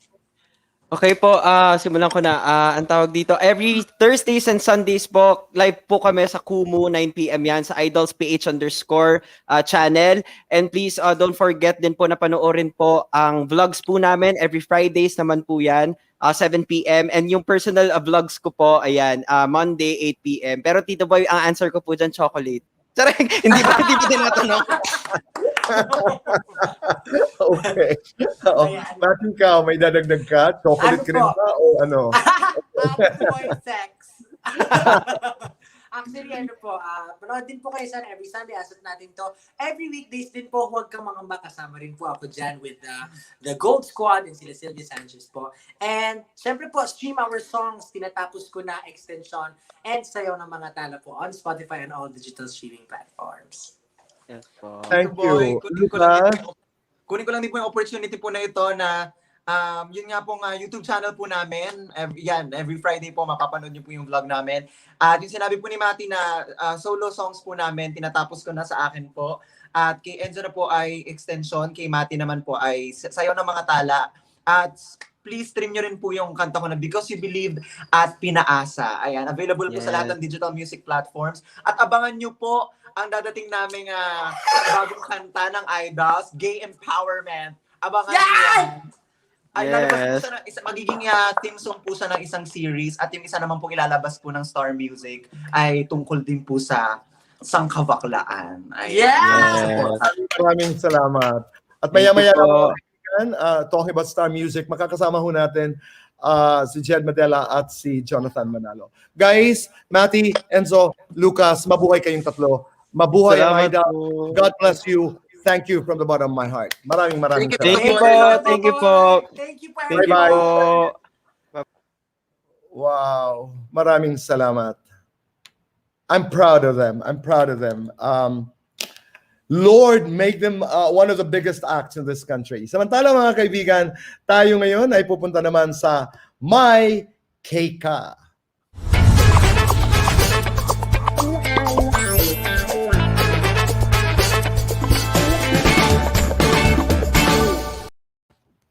And please welcome our guests. On My Keika, Mr. Jonathan Manalo and Mr. Jed Madela. Hi! Hi, Hello, Tito Boy. Hi, Hey, Jed. Jonathan. Hi! Kumusta? Kumusta kayong dalawa? Okay naman, Nakakatuwa. Tito Boy. Nakakatuwa, Jonathan, yung idol sa first time to do an interview with her. Nakakatuwa, ano? Magagaling sila, Tito Boy. Galing, galing, galing, galing, galing. How are you, Jed? Kumusta? I'm good, Tito Boy, and I loved your interview. I was watching the entire time. Thank you. Etong tatlong to, these three are very promising, and Layo, no? Layo na I mararating. love them. I love them kasi kasama ko sila sa Your Face Sounds Familiar, and whenever we work together, alam mo, it's not a burden. Hindi mabigat, and they come prepared, and they do their assignments, and they're really good. Sobrang galing. And What I sobrang like about humble. them now, first time lang, Jed, wala eh. They're coming from within. They're coming from a point of truth. You That's can't true. go wrong. And No? walang halong showbiz. Wala silang Wala. halong showbiz, and what you see is what you get talaga. No facade, no image. It's just them. Sila talaga yan eh. Kaya Tama. pag kumanta sila, Tito Boy, pag kumanta sila, sobrang real eh. Ramdam mo kagad yung emotion eh. Diba? It gets Alam mo, through. nahiya naman ako kanina, Jonathan. Alam mo kung bakit ako confused ako sa what was the song? Sana'y wala ng wakas. Sana wala na Sana wakas. wala nang wakas, Tito Boy. Nagkakamali ako lagi yan. I wasn't sure if it's Willie or the great George. George Both are Canseco. great people, no? Kasi di ba may mga kanta na hindi ako nakasiguro, kay George ba ito o kay Willie? That was Willie, no? Opo, Willie Cruz po. And that was originally sung by Sharon Cuneta po, Tito Sharon Boy. yata, di ba? Opo, So, Sharon. kaya I was very careful. But what a lovely, lovely song. Anyway, as a composer, musical manager, as in charge of Star Music, Jed as a singer, as a performer, kumusta ang music industry? From your lens, no? From your Sige. point of view. POV muna, Tito Boy, ng artist singer. Sige, si Ikaw nga, Jed Jed, muna. kumusta? Oo, Actually, there are good things and bad things, especially in the new normal. Yun nga, iba talaga pag live kasi, Tito Boy. I mean, like the music industry, especially the live performance industry, wala talaga eh. Everything stopped when the pandemic started. And mahirap talaga, especially if this is like your main source of income. You really have to adjust big time. But at the same time, what's good about it is like people are now forced to learn the ropes of going online and using what we have, using the social media platforms na available sa atin. And it's so nice that ang dami palang artists and aspiring artists at that na naglalabasan because of course of Kumu and other social media platforms. Ang dami pala. So that's the good side of it. It's very accessible to everybody now. Ang dami ang dami kong na-encounter dito sa Kumu na mga magagaling na performers na kung hindi nangyari siguro yung pandemic, hindi talaga sila mabibigyan ng opportunity to force Pagkakataon. themselves to come out here on social media. So siguro there are pros and cons din naman po. No, and the good thing about it, Jed, just to build on your argument, ay sa dami, mas masya-sharpen yung panlasa ng manonood. Malawak ang choice mo. Malalaman mo ngayon, ang gusto mo, ang magaling, hindi masyado magaling, ang walang galing. Di ba? Yes. Sinasabi ko lamang ito from the point of view of the music industry. Kasi when there is too much supply din, kasi ang dami talagang lumalabas ngayon, no? And process of discovery, hindi lang sa atin bilang manonood, ako bilang manonood, pero sa kanila na rin siguro na, okay, this is what I need to do to be better. Kasi ang competition is, di ba, malawak eh. Ang That's dami. true. At Jed, hindi lang ang dito tanong boy sa hindi lang sa mga amateur singers, even sa mga singers na mga nandyan na talaga, it kinda gives like a push na ups, may mga bagong lumalabas. Kailangan din natin mag-step up. So, hindi ka pwede maging complacent. Oo. hindi pwede. You have to come up with something interesting all the time or else talagang makakalimutan ka. Tama. Jed, ang tanong ko lang, before I go to Jonathan, the same question, mahirap mag-monetize, no? Digitally for singers na sanay, hundreds of thousands ang bayad sa isang salita. I mean, of course, Yes. ladies and gentlemen, I'm exaggerating, but I am in the business. So kung sanay ka doon, halimbawa sa mga events, and then you get paid a lot of money, now digitally, we are at a certain stage na nag-a-adjust, natututo, Yes. we're learning, ano? Yes, that's true, Tito Boy. Actually, yun din yung sinasabi ko na kanina na, everything stopped. And then, we started to live off our savings. And then, akala natin things are gonna be okay, but then things got worse. And, yun talaga yung importance talaga na you really have to be prepared. You have to really, have a backup Tama. plan. And, now na meron tayong social media, it's not as you don't get paid that much compared to kakanta ka sa mga corporate events and then you get paid kaagad this amount. Ito talaga sa social media, kayod talaga from scratch. You really have to work hard and find your niche. Kasi sometimes with us performers and singers, we don't get the entire monetization kasi of course we have to share it with the copyright owner With a and platform. Yeah, right. the platforms as well. Unlike na pag performer ka talaga sa event, sayong-sayo talaga lahat ng TF mo. So Tama. malaking adjustment, but we really have to keep on living our lives. Hindi pwedeng mag-antay lang tayo pa din. We have to make ways. That's right. Find ways. That's Jonathan, from your point of view, from your lens, kumusta ang music industry? Yeah. From the music business point of view, Tito Boy. Kasi yung revenue streams na natin sa music, Tito Boy, dalawa yung major, yung major na pinagkakakitaan, yung live music and recorded music. So, dahil sa nangyari sa pandemic, Tito Boy, tinamaan talaga yung live music. Talagang wala tayong concerts. And alam naman natin, Tito Boy, especially the superstars. Ayan, yung mga nasa liga ni na Jed, yan, yung sina Regine Velasquez, Moira na pre-pandemic, sina KZ, halos weekly, di ba Jed? Weekly may shows and nakakasingil talaga ng malaki for the A-listers. Yun yung nawala, Tito Boy. And right now, yung live music, nakakapag-adjust unti-unti kasi meron tayong mga digital shows but they are not paying as much. Hindi kasing laking business nung talagang actual live concert. So, yung live music is struggling to say the most ganun yung estado ng live music. Pero Tito Boy, ang brighter side of things, yung recorded music, buti na lang talaga Tito Boy.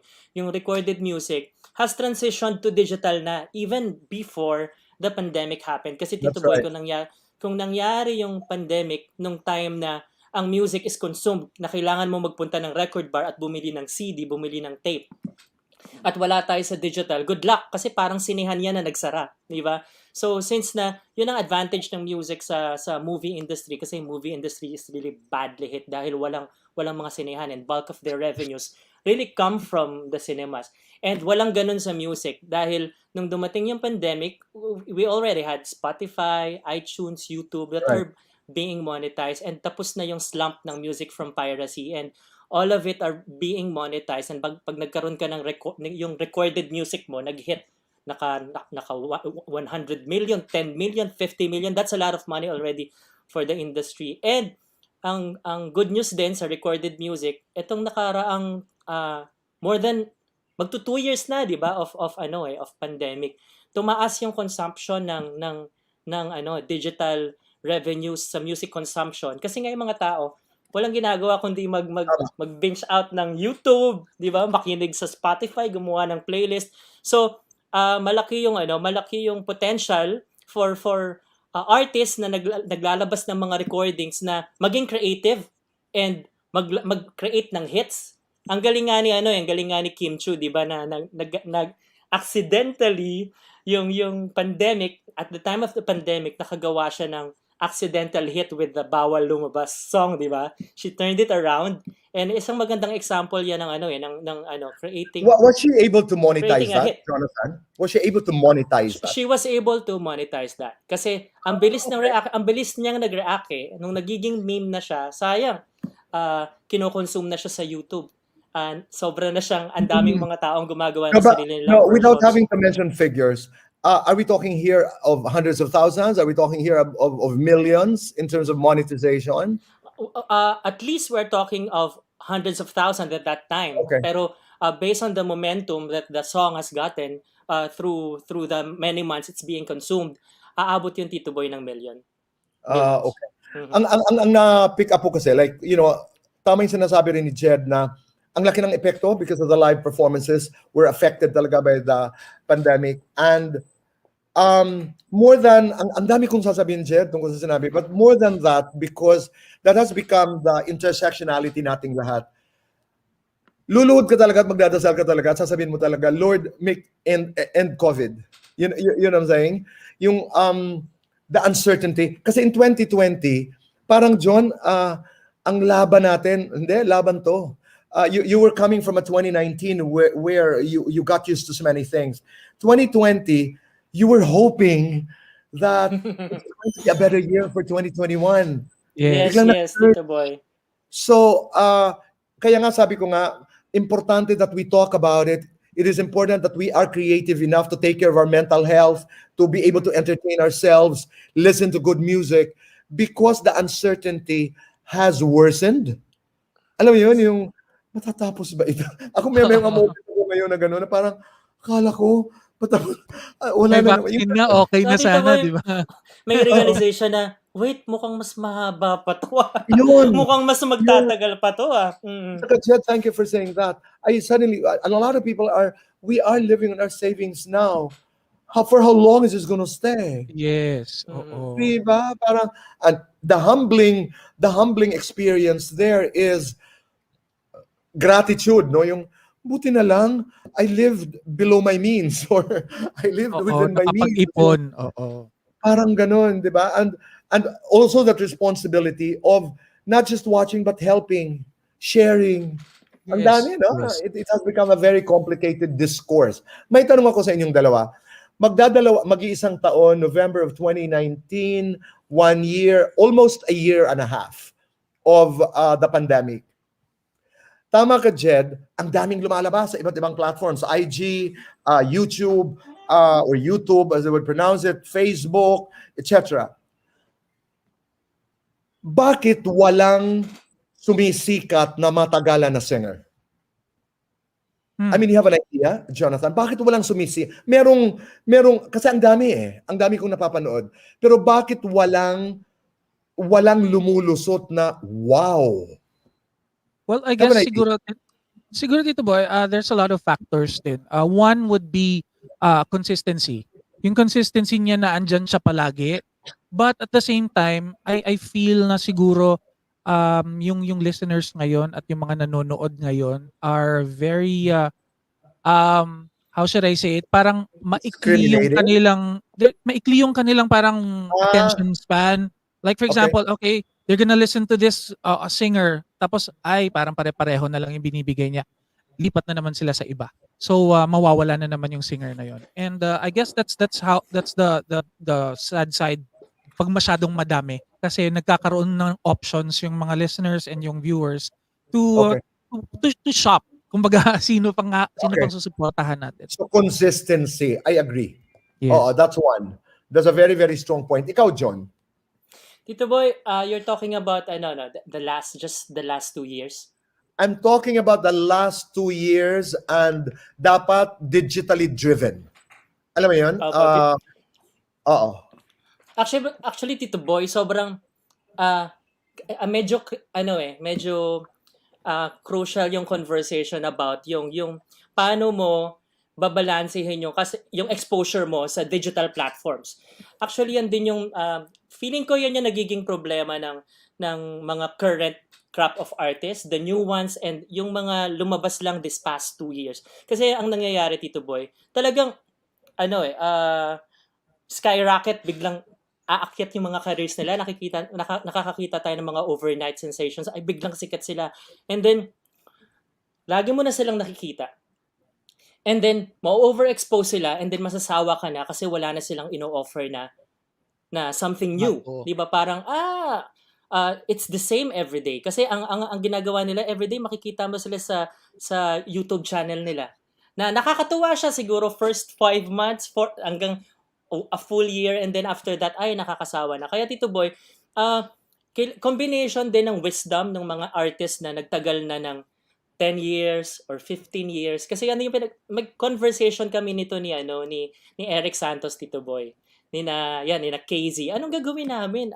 Sanay kami na magko-concert kami and doon lang kami makikita and ibibigay namin yung best namin. And yon may lasting impact na yon and they would want to see us in more performances pero hindi nila kami makikita. You should wait for the next concert.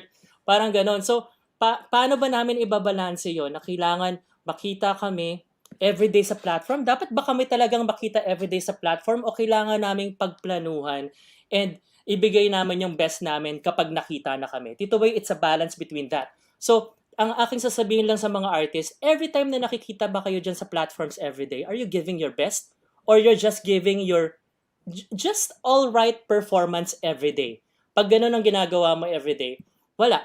Darating yung time na makakalimutan ka and magiging mediocre talent ka. So, balansehin mo yung kailangan, when you go out, kailangan lagi mong pakita yung best mo. Kung kailangan mo laging pakita yung best mo, ibig sabihin, hindi ka kailangan lumabas everyday. So, think about it. You know what I'm hearing are very, very strong points. Consistency. May problema ako dun, John, kasi sa platforms. Merong established artists who are not comfortable yet with the new platforms, for example. Yes, Tito. I mean, if you're talking about sustaining presence, no? Kasi hindi lang yun eh. China-challenge din yung trabaho ng mga managers namin. Tina-challenge din yung trabaho ng people who package, people who promote, people who do brand imaging and brand personalities, because iba na ngayon yung conversation between the seduction platform has changed. Kasi pag sinabi mo halimbawa, you do your best on your platform. Okay, but is your best actually enough even if you do it every day?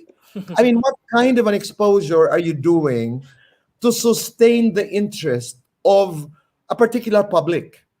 Sarap niyan pag-aralan eh kasi yung public din aaralin mo. Ano ba gaano katagal kayo magkagusto?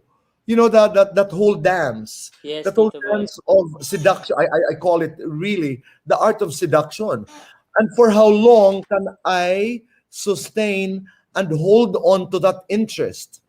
So, tama yung point halimbawa nila Casey, nila Eric, na sinasabi nila, ano ba, katulad nun, do we apply the principles of live concerts to YouTube performances, for example? Is that even a right question?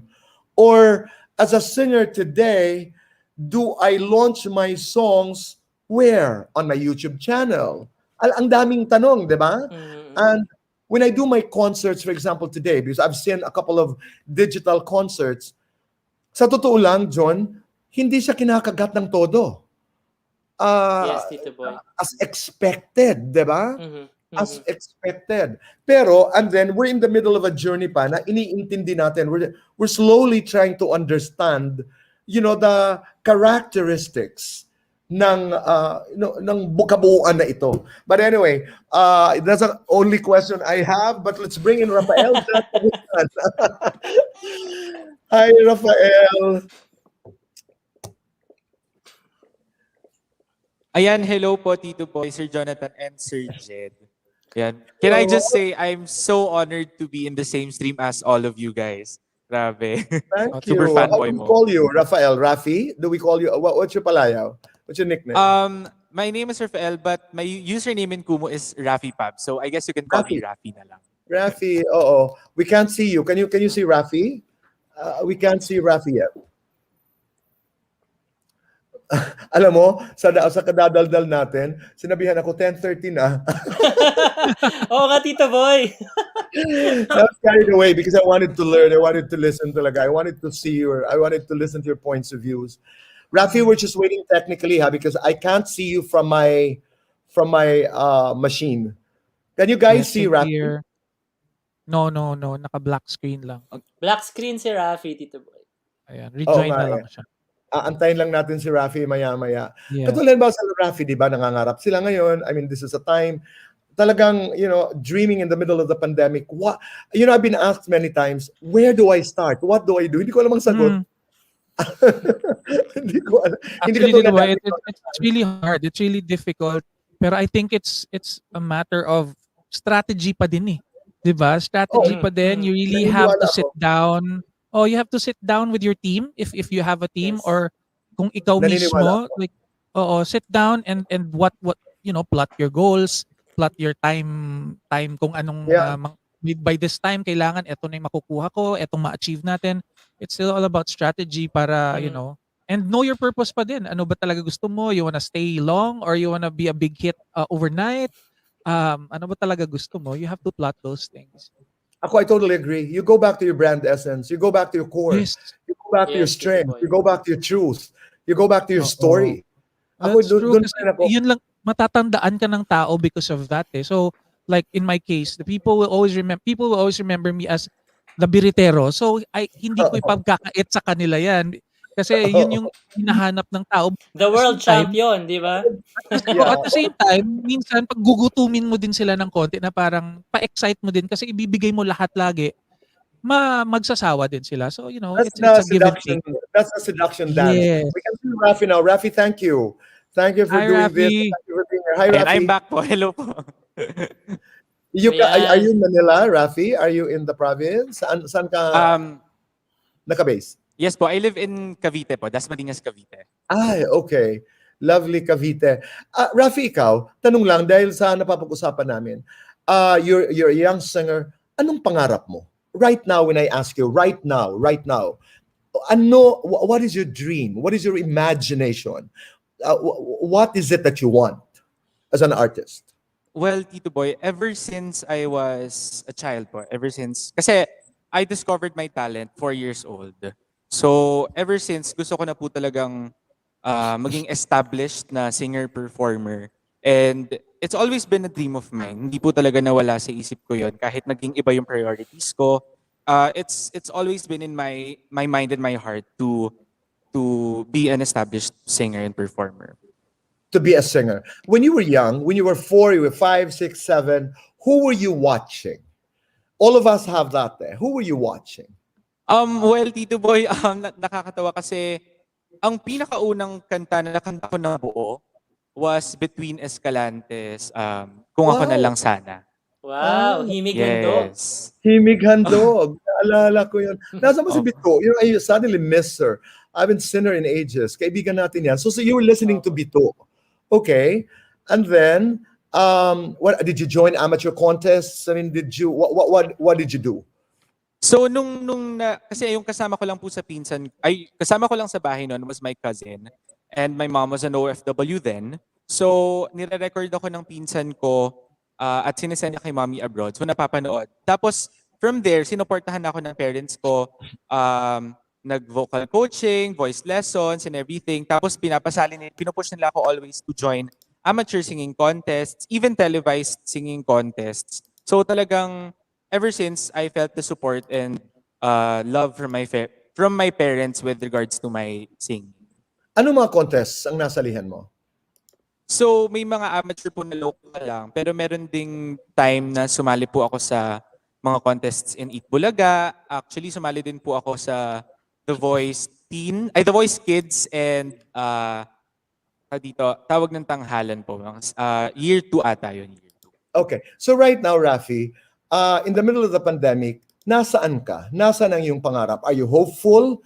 Are you the kind of artist who would say, hey, kailangan may backup ako. Narinig ko kay Mr. Jed Madela, ganito pala talagang karera. What is your state of mind? Ngayon po, pandemic. Nung simula ng pandemic kasi, may mga gigs dapat ako. May mga gigs dapat ako na kakantahan. Tapos nawala po lahat. So, super hopeless na naman. Super, parang, I was looking forward na mawala na agad yung pandemic para makabalik na sa gigs. Pero po kasi Tito Boy, kakagraduate ko lang din kasi last year. Okay. And last year din, nakakuha ako ng job. So, very thankful din kasi I can provide for my family kahit pandemic. But with regards to my dream, it's still there talaga.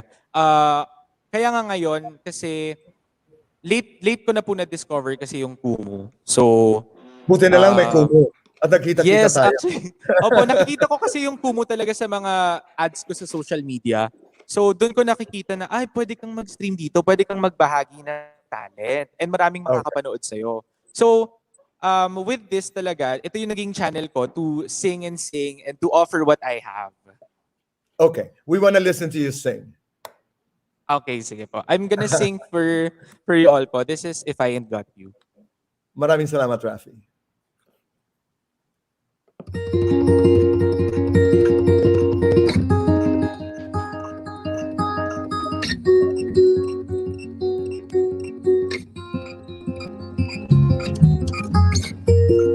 Oh,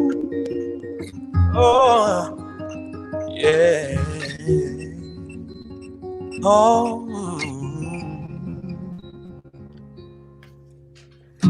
Some people live for the fortune. Some people live just for the fame. Yeah. Some people live for the power, yeah. And some people live just to play the game.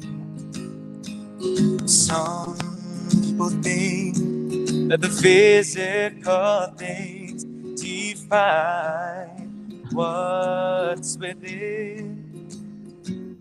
I've been there before, but that life's a bore, so full of the superficial. Some people want it all, but I don't want nothing at all. If it ain't you, baby, if I ain't got you, baby. Some people want diamond rings, and some just want everything, but everything it means nothing if I ain't got you, yeah. Some people search for a fortune that promises forever young. Some people need the dozen roses,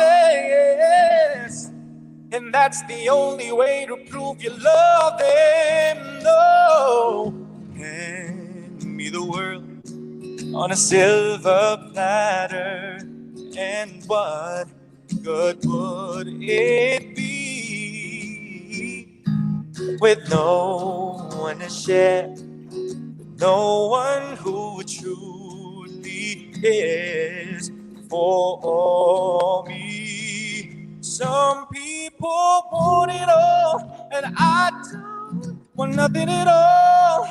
If it ain't you, baby, if I ain't got you, baby. Some people want diamond rings, and some just want everything, but everything means nothing if I ain't got you. Some people want it all, and I don't want nothing at all. If it ain't you, baby, if I ain't got you, baby. Some people want diamond rings, and some just want everything, but everything means nothing if I ain't got you. Yeah. If I ain't got you with me, baby, no. And no, nothing in this whole wide world don't mean a thing if I ain't got you with me, baby.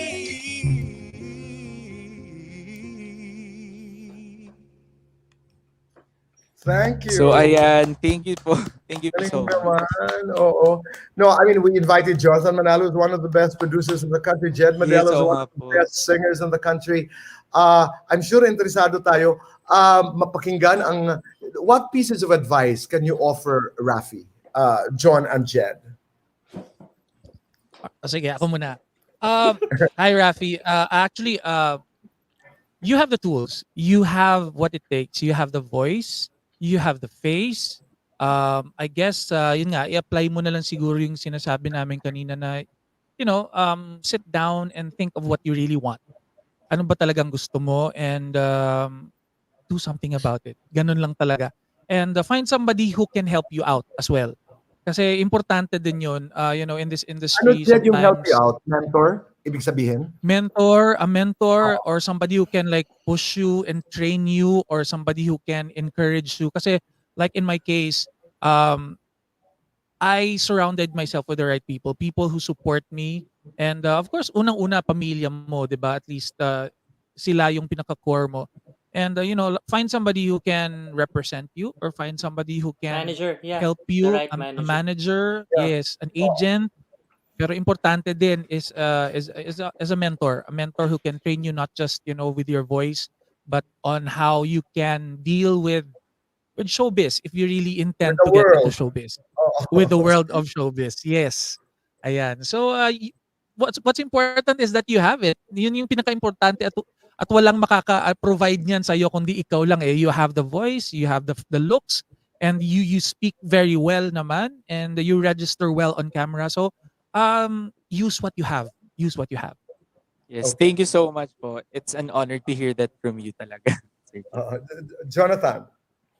Rafi, habang nakikinig ako Tito Boy sa performance niya, nakasmile lang ako the whole time. Actually, nung narinig ko pa lang nasasabihin mo If I Ain't Got You yung song, tinaasan ko yung expectation ko kasi favorite ko yan eh.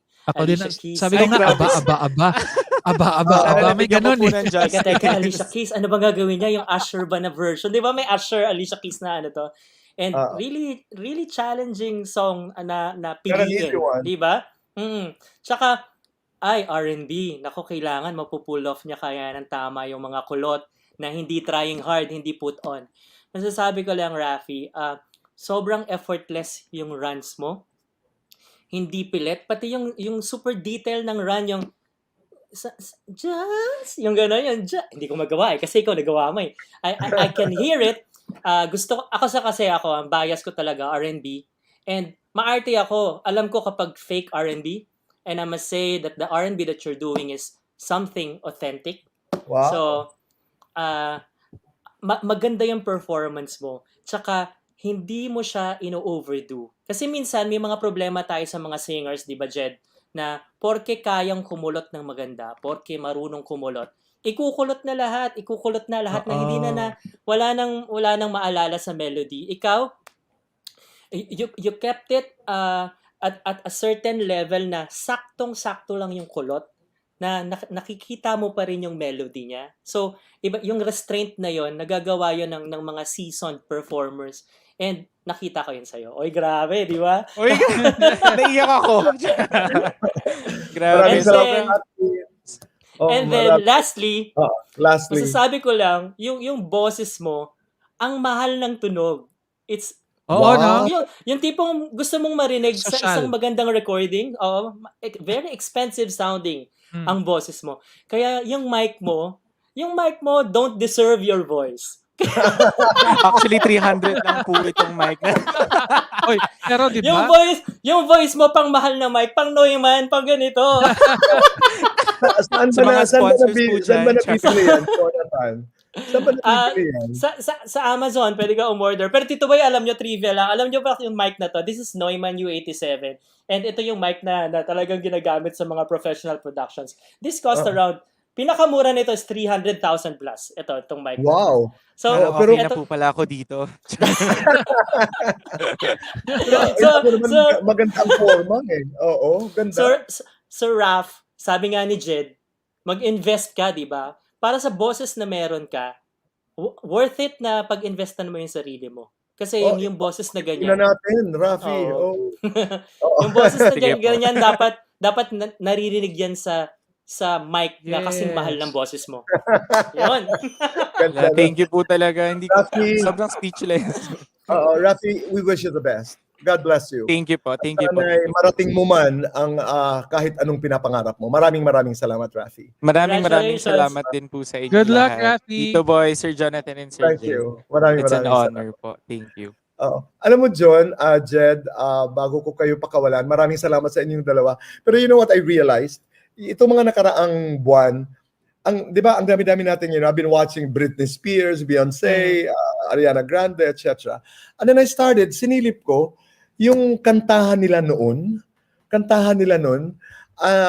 saw some concerts of the mother of Liza Minnelli. Judy Garland.